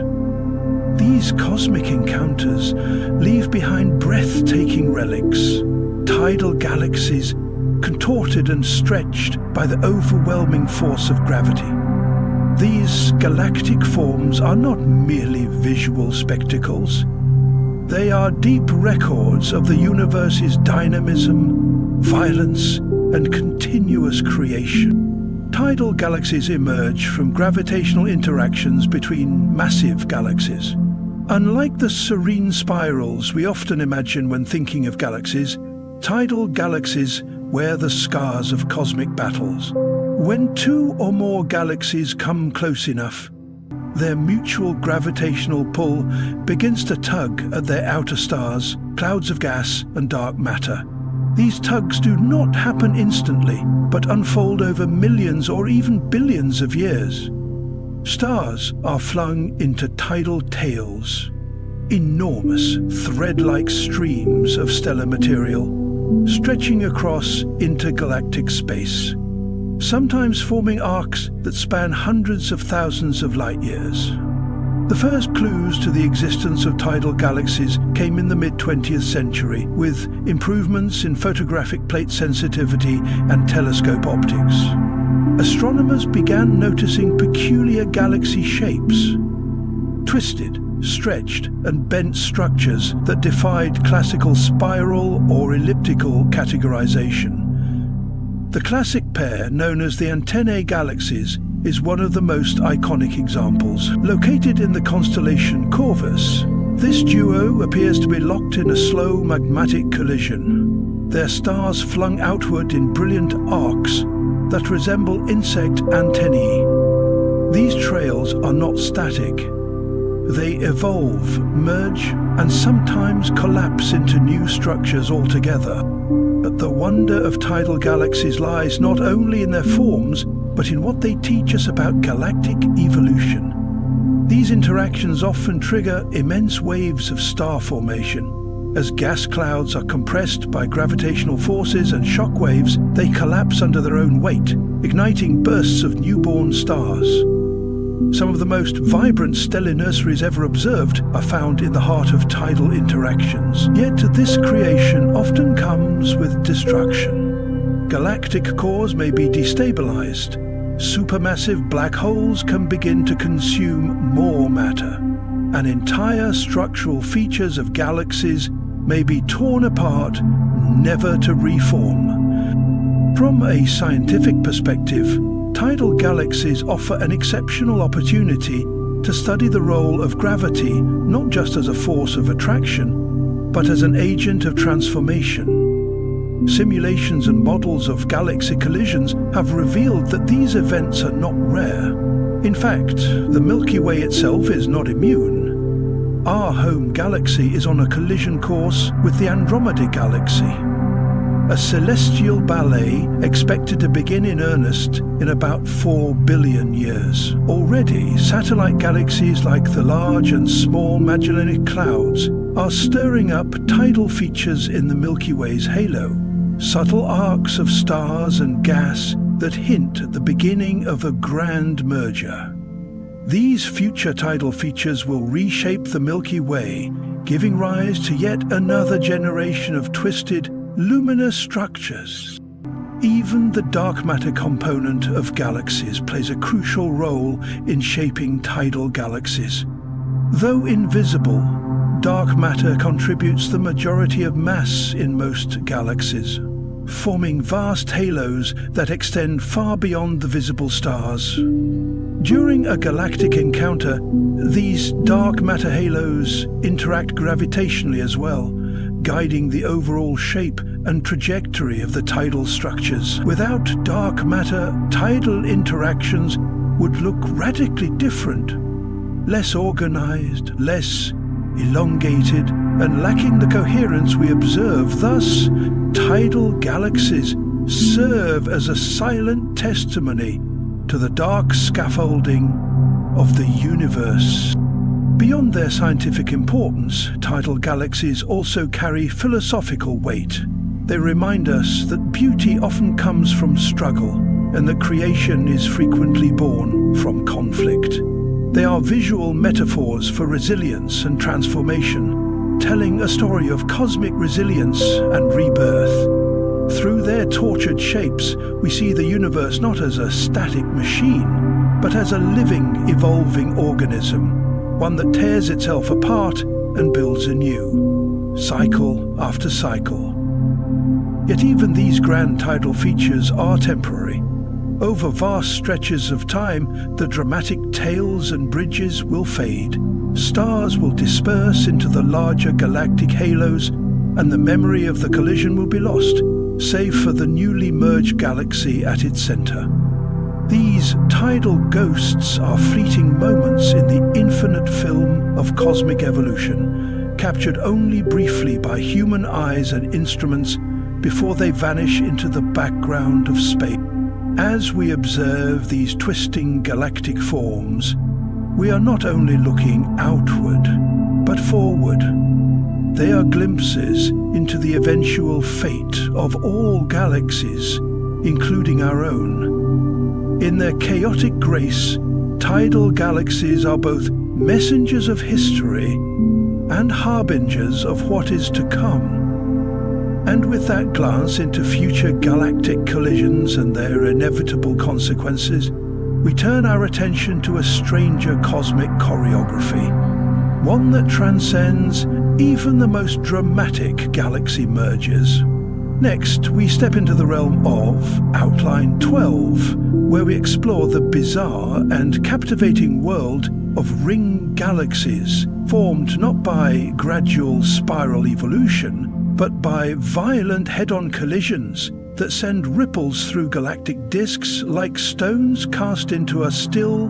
The Hercules Corona Borealis, Great Wall, the largest structure in the universe, As we leave behind the intricate gravitational dances that twist galaxies into tidal forms, our perspective must widen, not just across space, but across the very concept of scale itself. From the delicate, luminous threads spun by merging galaxies, we now move into a realm so vast, so profoundly immense, that it challenges the very boundaries of human comprehension. We arrive at what may be the largest known structure in the observable universe, the Hercules Corona Borealis Great Wall, a name as colossal as the cosmic giant it represents. Discovered in the early years of the 21st century, this immense superstructure came into view not through visible light or classical imaging, but through the detection of gamma-ray bursts, brief, high-energy flashes of radiation that typically signal the collapse of massive stars or the violent mergers of neutron stars. Astronomers analyzing data from deep sky surveys noticed a peculiar concentration of these bursts in a specific region of the sky, a statistical clustering too significant to be coincidental. The distribution pointed to a massive assembly of galaxies and galaxy clusters stretching across a truly unimaginable expanse, billions of light-years in length. The Hercules Corona Borealis Great Wall spans a region of sky that connects the constellations of Hercules and Corona Borealis, hence its name. The dimensions of this structure are staggering, over 10 billion light-years across at its greatest extent. To put this in context, our entire Milky Way galaxy is roughly 100,000 light-years in diameter. The Great Wall dwarfs not only our galaxy, but entire supercluster of galaxies, swallowing them like islands in a galactic ocean. It is not a wall in the traditional sense, but rather a vast web of gravitationally associated matter. Galaxies, dark matter, intergalactic gas, all interconnected in a filamentary structure that traces the skeleton of the cosmos. This raises a profound problem. According to the cosmological principle, the foundational idea in modern astrophysics that the universe is homogeneous and isotropic at sufficiently large scales, structures larger than about 1 billion light-years should not exist. The Hercules Corona Borealis Great Wall breaks that rule. It defies the expected limits of cosmic structure formation, posing a direct challenge to prevailing models of the early universe and the evolution of large-scale structure. If such a massive complex exists, how did it form within the age of the universe, and what unknown mechanisms might have guided its growth? Some scientists suggest that the wall could be a projection effect, or perhaps several smaller structures merely aligned along our line of sight. But deeper studies, cross-examined across wavelengths and time, continue to strengthen the case for its authenticity. If confirmed, the Hercules Corona Borealis Great Wall forces us to reimagine how matter organizes itself on the grandest scales. It may imply that the early universe had greater density fluctuations than our current models account for, or that gravitational clustering is more efficient across cosmic timescales than previously thought. This structure is part of a broader cosmic web, a vast interconnected lattice of filaments, voids, and nodes that define the very texture of the universe. Galaxies are not sprinkled evenly across space. Instead, they are found in thread-like formations, with vast empty regions in between. These threads converge in knots, known as galaxy clusters, and the clusters themselves connect into larger assemblies called superclusters. The Great Wall may be the most extreme example of this arrangement, a kind of cosmic superhighway. where gravity has drawn together matter over distances that stagger the imagination. But the Great Wall is not just about scale. It also forces us to confront questions about the nature of the universe itself. If our cosmological assumptions are incorrect, what else might we be missing? Could there be even larger structures beyond our observational horizon? Or is the universe not as uniform as we once believed? The possibility that the cosmos harbors such immense, coherent formations adds fuel to discussions about anisotropies in the cosmic microwave background, alternative models of inflation, and even multiverse theories. Moreover, the Hercules Corona Borealis Great Wall reveals the extraordinary power of invisible forces in shaping the visible universe. Dark matter, unseen but gravitationally dominant, likely forms the backbone of this superstructure. Though we cannot see it directly, its influence is everywhere, guiding the motion of galaxies and sculpting the very architecture of space. In this way, the Great Wall becomes not only a structure of light and matter, but also a monument to the unseen, a cosmic fingerprint left by forces we still struggle to define.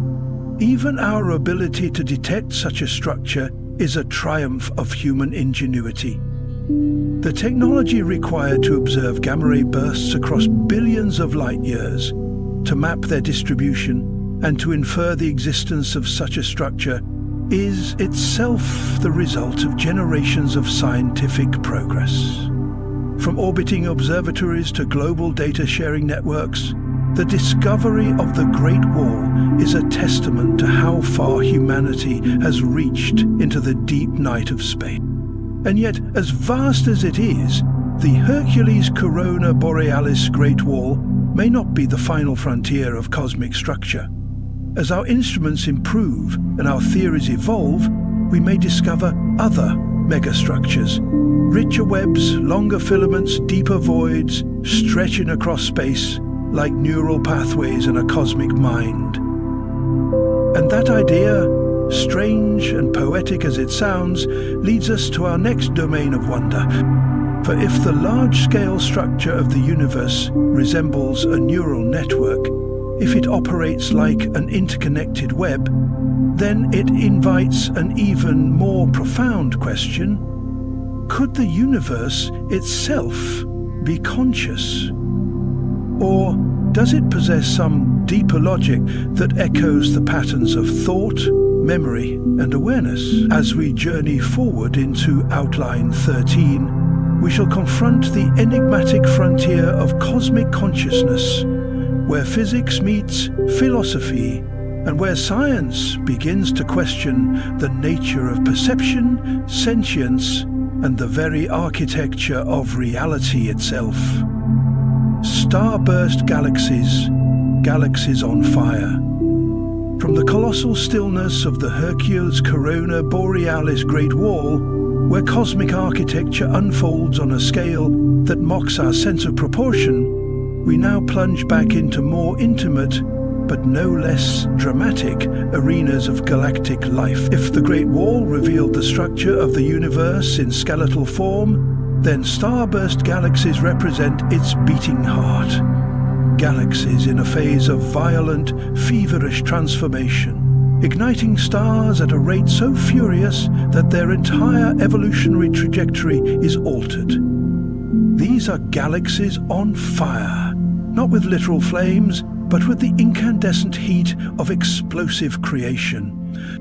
A starburst galaxy is a galaxy caught in the throes of intense star formation, producing new stars at rates that can be dozens or even hundreds of times higher than those of ordinary galaxies. This frenzy of stellar birth is not a steady process, but a dramatic episode, a relatively short-lived surge in activity, often triggered by a specific catalyst. In astronomical terms, these starbursts are brief flashes of light and energy, often lasting only tens of millions of years.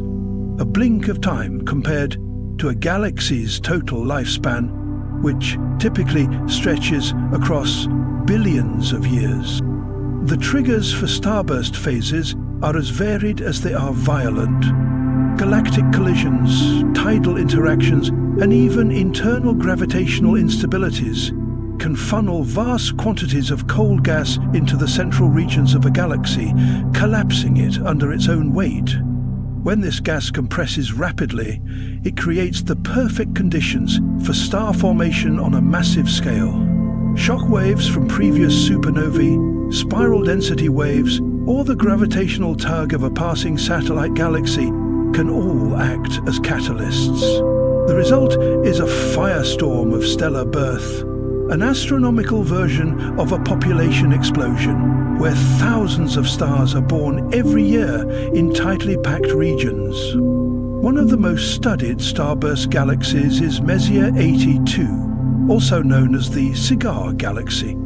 Located in the constellation Ursa Major, it has become a cosmic laboratory for understanding the mechanics of starbursts. At its core, Messier 82 churns out stars at such an accelerated pace that its central regions glow with radiation, wind, and heat.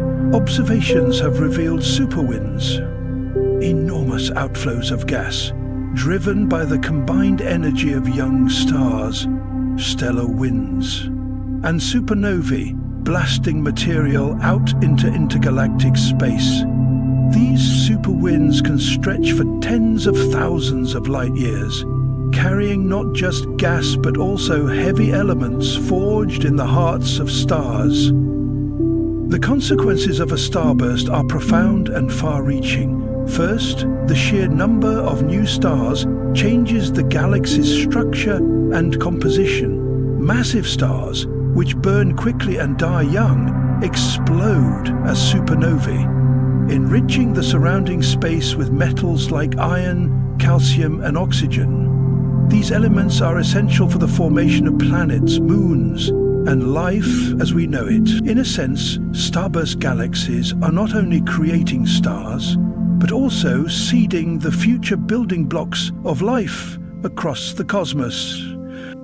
Second, the energy released during a starburst can alter the galaxy's future. The supernovae and stellar winds inject so much momentum into the surrounding gas that it can halt further star formation or even eject gas entirely from the galaxy. This process, known as feedback, creates a self-regulating mechanism. A galaxy can only sustain a starburst for so long before it depletes its gas reserves or blows them out into space. Thus, the same process that ignites star birth can also extinguish it, leaving behind a quieter, more stable system. Or sometimes a galaxy stripped of its fuel, unable to form stars for eons. There is also a deeper cosmological importance to these luminous bursts of creation. Starburst galaxies are more common in the early universe, where galaxy interactions and mergers were frequent. Studying them allows astronomers to peer backward in time, understanding how the first galaxies evolved, how heavy elements were distributed, and how large-scale structures formed. Starbursts may even be connected to the emergence of quasars, those brilliantly bright, black hole-powered beacons that shine across the deep past.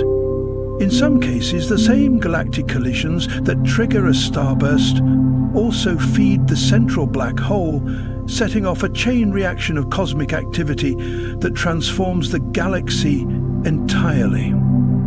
And beyond science, there is something undeniably poetic about starburst galaxies. They are the very embodiment of cosmic urgency, a blaze of life in the cold darkness of space.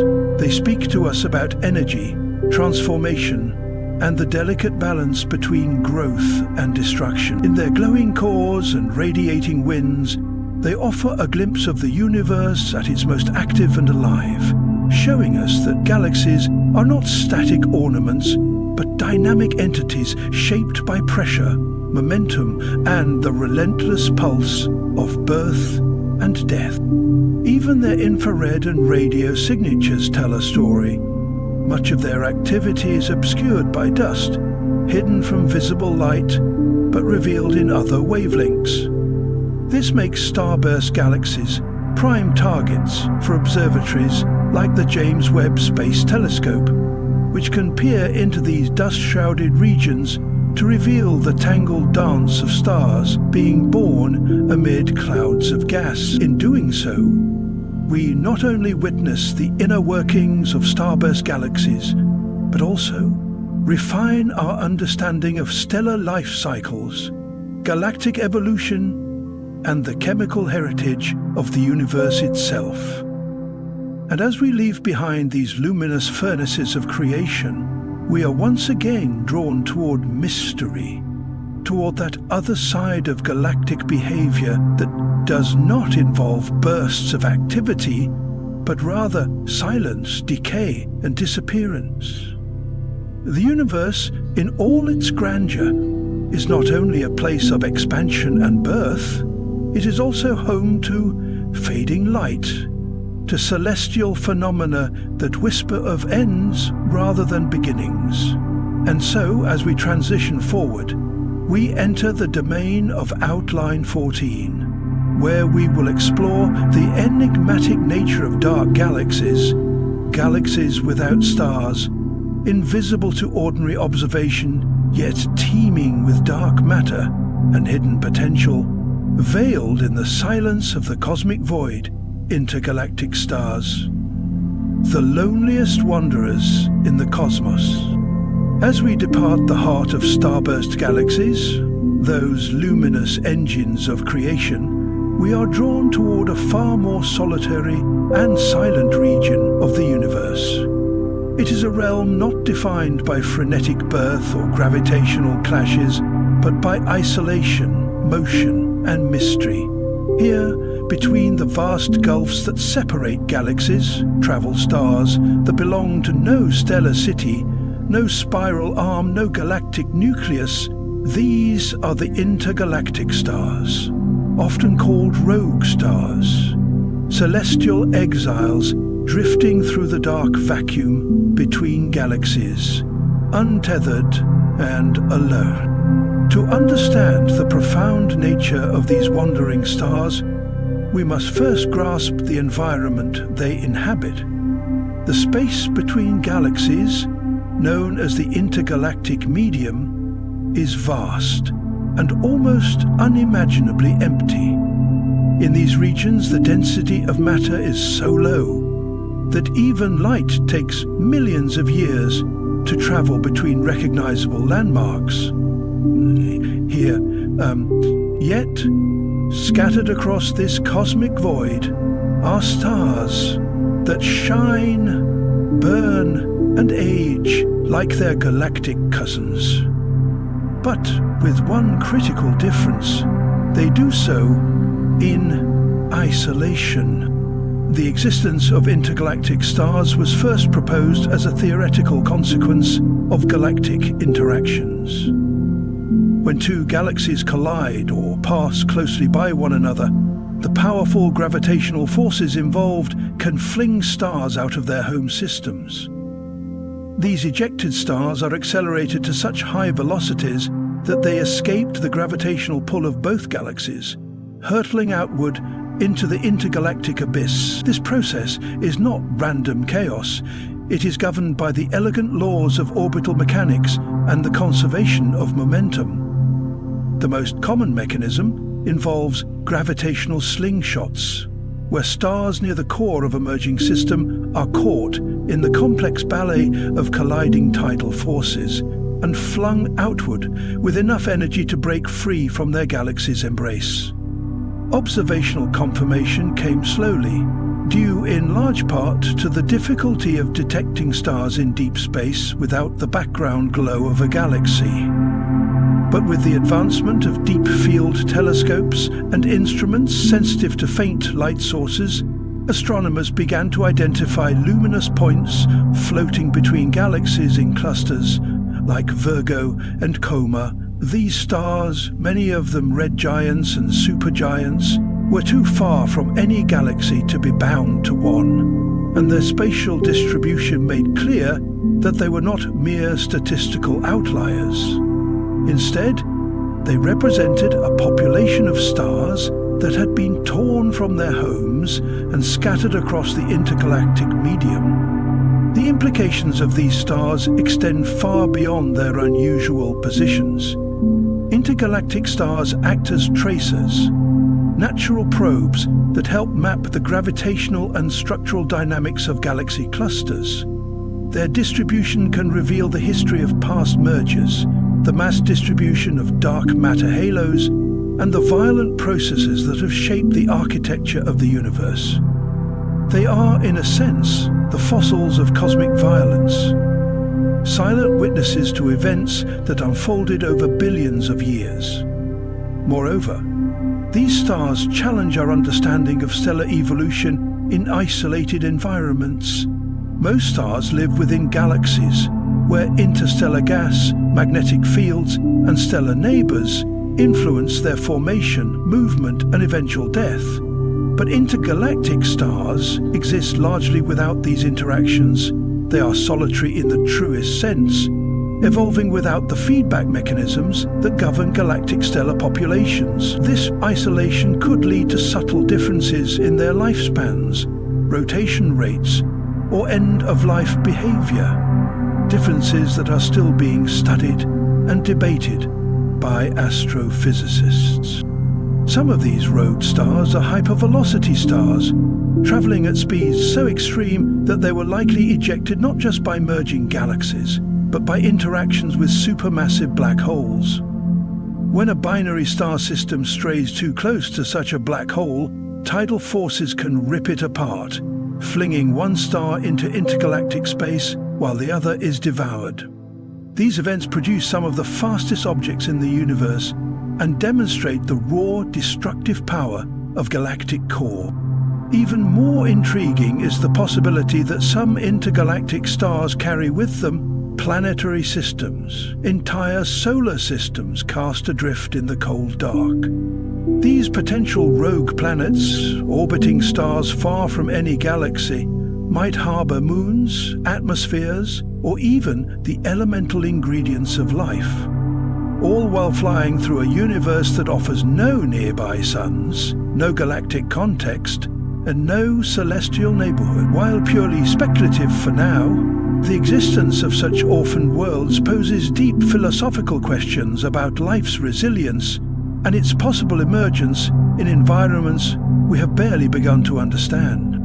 Intergalactic stars also hint at the broader fate of galaxies and cosmic evolution. As galaxies merge and evolve, as stars are ejected and redistributed, the boundaries between what we call a galaxy and what lies outside it become blurred. Over cosmic timescales, stars leaking from galactic halos could form vast intergalactic stellar bridges, or clouds, challenging our definitions of structure and membership in the universe. The line between galaxy and intergalactic space is more porous than once believed. These lonely travelers, though few compared to the vast populations housed within galaxies, carry with them the stories of upheaval, acceleration, and exile. They shine against a backdrop of emptiness, reminding us that even in the most desolate reaches of space, stars still burn, life still pulses, and history continues to unfold. They offer us a unique lens, one not centered on belonging, but on freedom, motion, and the far-flung consequences of cosmic evolution. And just as these solitary stars illuminate the darkness between galaxies, they guide us toward another elusive phenomenon that inhabits the threshold of the observable and the theoretical. As we follow their trail further into the cosmos, we encounter not visible stars or known matter, but something far more mysterious and paradoxical: galactic systems that seem to contain no stars at all. In Outline 15, we delve into the strange, silent world of dark galaxies invisible structures of hydrogen and dark matter that defy direct observation, yet may hold the keys to understanding how galaxies form, how matter assembles, and how much of the universe remains unseen. Dark galaxies, the invisible engines of the cosmos, as the glowing exiles of space.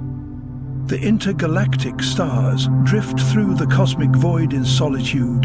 They reveal the aftermath of galactic upheaval and the dynamic violence that can unbind a star from its origin. But now we turn toward a stranger silence, not the quiet of isolation, but the absence of light itself. We descend into the shadows of the universe, seeking entities so elusive they cannot be seen. Yet their gravitational fingerprints mark their presence. These are the dark galaxies, structures composed almost entirely of invisible matter and gas, nearly devoid of stars and nearly undetectable by conventional observation. They are the missing pieces in our cosmic puzzle, the phantom frameworks on which the luminous universe is built. The notion of a galaxy without stars seems almost contradictory. For centuries, our understanding of galaxies was built around their stellar components. Grand spirals of burning suns, ellipticals crowded with ancient stars, irregulars alive with star-forming clouds. Yet, as astronomical techniques improved and our surveys deepened, anomalies began to surface. Astronomers observed gravitational lensing where there should have been no visible mass. Hydrogen gas clouds swirled and rotated as though held together by unseen hands. These spectral structures hinted at massive collections of matter behaving like galaxies, but radiating little or no visible light. Thus emerged the theory of dark galaxies. Galaxies that possess the gravitational architecture of ordinary systems, but remain cloaked in obscurity.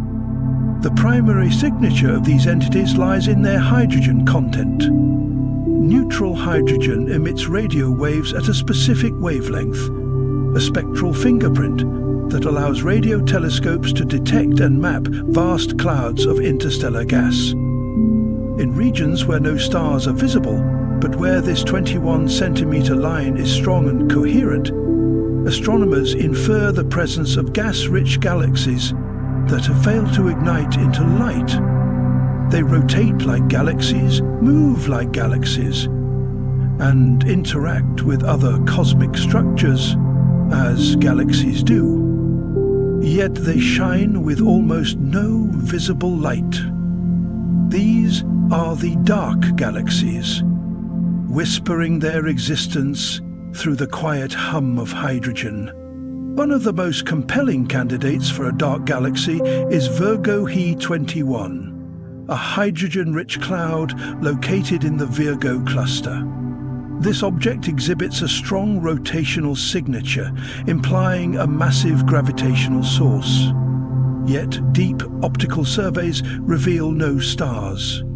Its motion and mass distribution suggest it is bound by an extensive dark matter halo, providing the gravitational cohesion necessary to keep it intact. It is not simply a fragment or remnant.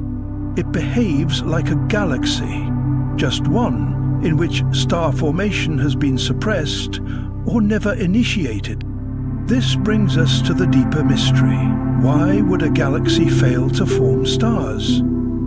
The process of star formation depends on the cooling and collapse of gas within a gravitational well. But if the gas remains too warm, too diffuse, or too turbulent, it cannot contract into dense stellar cores. Feedback mechanisms from nearby galaxies, cosmic reionization in the early universe, or even internal gravitational instability could prevent star formation from taking hold. In this scenario, the dark galaxy becomes a kind of frozen potential, a massive reservoir of raw material that never crosses the threshold into illumination.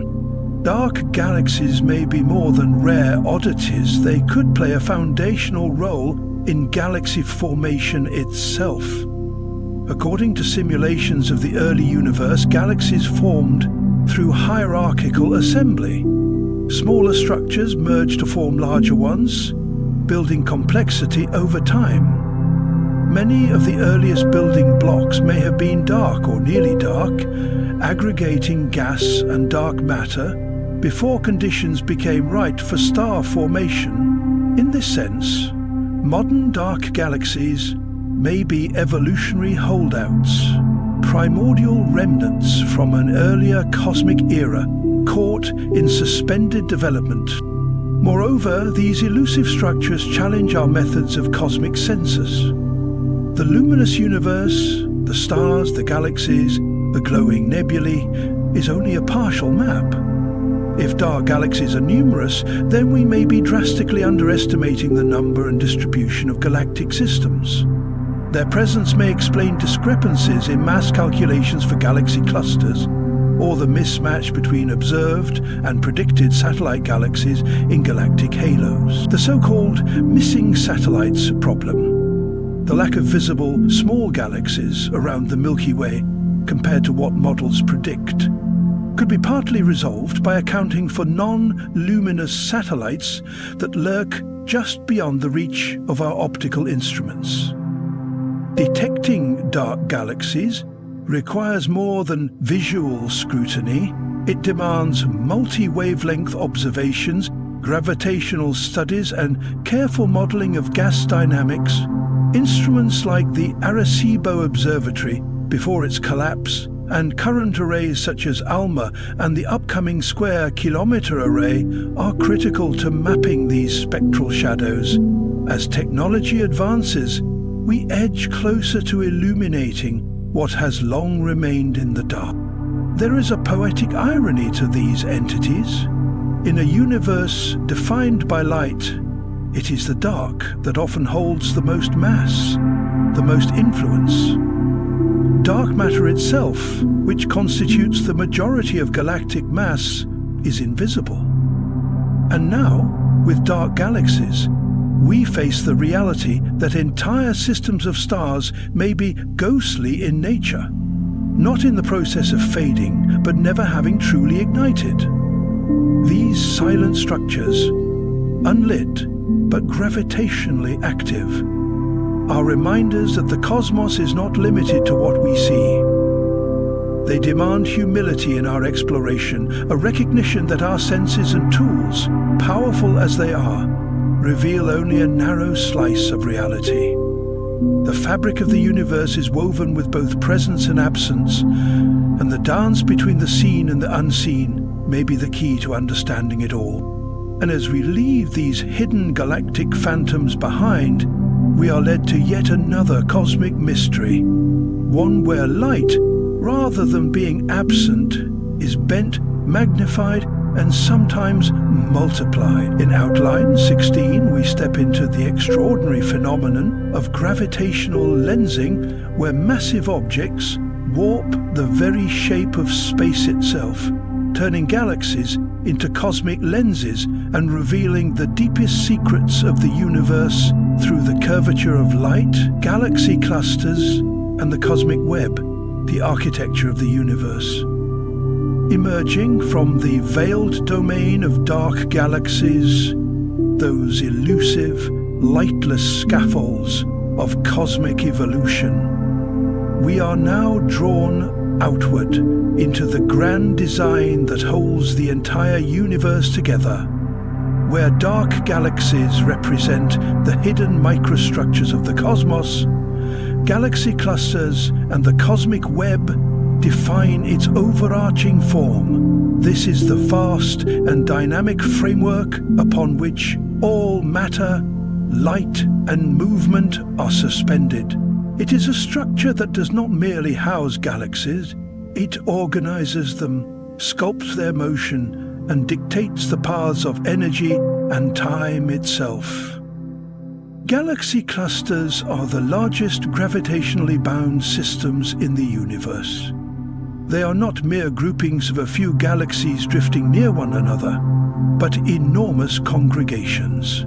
often comprising hundreds or even thousands of galaxies, locked in orbit around a common center of mass. Bound by gravity, these clusters are enveloped in colossal halos of dark matter, threaded with streams of hot ionized gas and permeated by magnetic fields and relic radiation. They are not tranquil places. Within them, galaxies crash, merge, and strip one another of gas. These clusters are battlegrounds of evolution, where the past and future of galaxies are written in gravitational dynamics.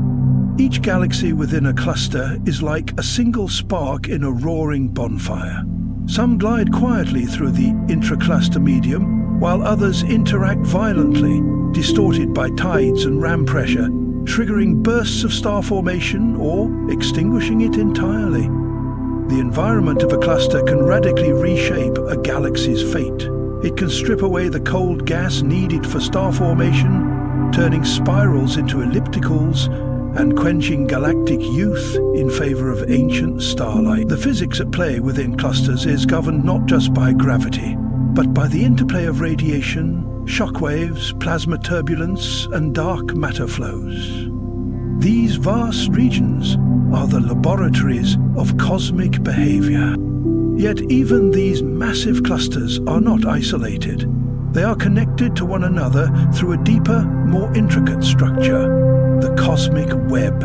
This is the true shape of the universe, invisible to the naked eye, emerged from the early fluctuations in the density of matter just after the Big Bang. As the universe expanded and cooled, gravity began to amplify these initial imperfections. Dense regions drew in more matter, growing into the filaments we see today. Simulations of cosmic evolution show this process with breathtaking clarity. We looked from a nearly uniform cloud of hydrogen and helium, the universe self-organized into a textured lattice, a universal framework of filaments and nodes where matter congregates and galaxies ignite. The intersections of these filaments are where galaxy clusters reside, often forming superclusters, mighty agglomerations of matter stretching hundreds of millions of light years across. One of the most massive such structures known is the Lagrangian supercluster, the home region of our own Milky Way. This immense gravitational basin spans over 500 million light-years and contains more than 100,000 galaxies, all flowing toward a common gravitational center. Lagrangian is not a separate entity from the cosmic web. It is a node within it, a swelling along a cosmic artery, part of a vast cosmic river flowing through intergalactic space. The cosmic web also provides crucial insight into the nature of dark matter and dark energy. Since most of the universe's matter is invisible, we detect it not by light, but by its influence. The shape and density of the web, the motion of galaxies along its threads, and the warping objects have charted the positions and motions of millions of galaxies, revealing not a random distribution but a finely structured tapestry. The universe is not chaotic, it is exquisitely ordered at scales that dwarf comprehension. Beyond its scientific significance, the cosmic web evokes a profound philosophical perspective. Its resemblance to neural networks has led some thinkers to draw analogies between the structure of the cosmos and the structure of the mind. While this comparison is speculative and metaphorical, it forces us to ask, is the universe a machine, a living system, or something beyond all categories we understand? The web, with its connections, flows, and branching logic, appears not as a random scattering of matter, but as a deliberate unfolding, an expression of laws deeper than we yet know. And so, From the dark, starless realms of invisible galaxies to the glowing strands of the cosmic web, we come to see the universe as a layered creation, each level of structure building upon the last. It is not a place of mere explosions and voids, but of patterns and architectures, woven with energy and time, forged by the gravity of what is seen and the mystery of what is not. Now, as we trace the light and mass along these cosmic filaments, we are drawn toward yet another phenomenon that bends not just light, but space itself. In Outline 17, we journey into the realm of gravitational lensing, where matter becomes lens and space becomes canvas, revealing hidden galaxies, dark matter halos, and the warp geometry of the universe, the Helix Nebula, the eye of space. From the cosmic web's grand lattice work, threading galaxies, matter, and gravitational influence across billions of light years, we now focus our gaze on something far more intimate and haunting. We leave behind the enormous scales of interconnected filaments and plunge inward into the fate of a single star nearing the end of its life. What we find is a structure so delicately beautiful, so eerily symmetrical, that it has been called the Eye of Space. It is the Helix Nebula, a dying star's final exhalation frozen in luminous color, floating in the dark like a celestial iris, staring back at creation itself. Located in the constellation Aquarius, the Helix Nebula is among the closest planetary nebulae to Earth, offering an exquisite view of the stellar death process. But despite its name, a planetary nebula has nothing to do with planets. The term is a relic from early astronomers who, peering through primitive telescopes, saw round, disc-like shapes resembling distant planets. In truth, a planetary nebula represents one of the final stages in the evolution of a medium-sized star, like our own Sun, and the Helix is one of the most well-studied and vivid examples of this cosmic transformation. The story of the Helix Nebula begins with a star that spent billions of years quietly fusing hydrogen into helium, radiating warmth and anchoring a solar system. Over time, as the hydrogen in its core was exhausted, the star grew unstable. Its outer layers expanded, becoming a red giant, and eventually gravity could no longer hold the envelope of gases against the pressure of radiation and stellar winds. The star shed these layers into space, forming expanding shells of gas and dust. What remained at its core was a white dwarf, an Earth-sized, incredibly dense stellar ember emitting intense ultraviolet radiation. That radiation illuminates the surrounding gas, making the Helix Nebula visible.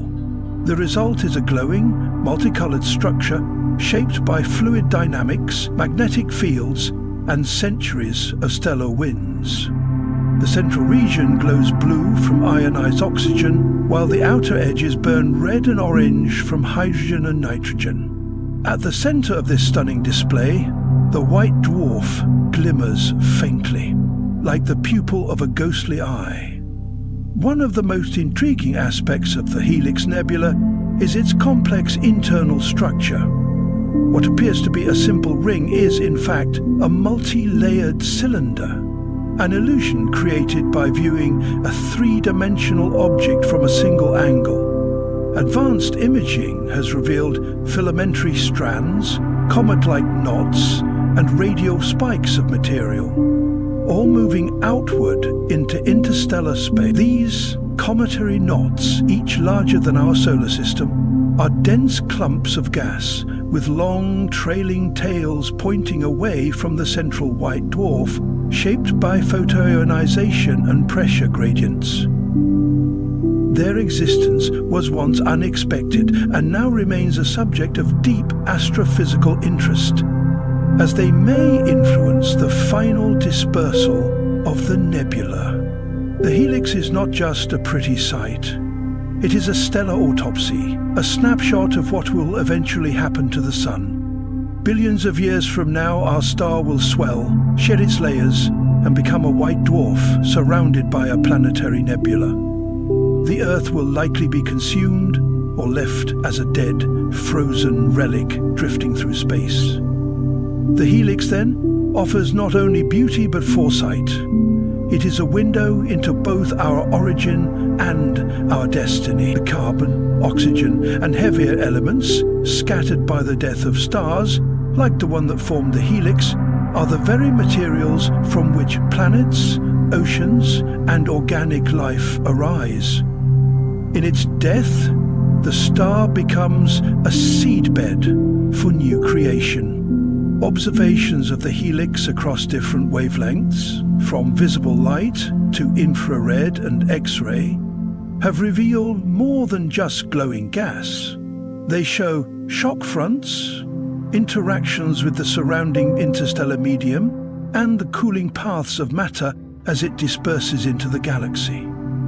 This nebula is not an isolated event, but part of a continuous cycle in which stars are born, live, die, and return their elements to the universe, enriching future generations of stars and planets. There is something deeply human in the Helix Nebula's gaze.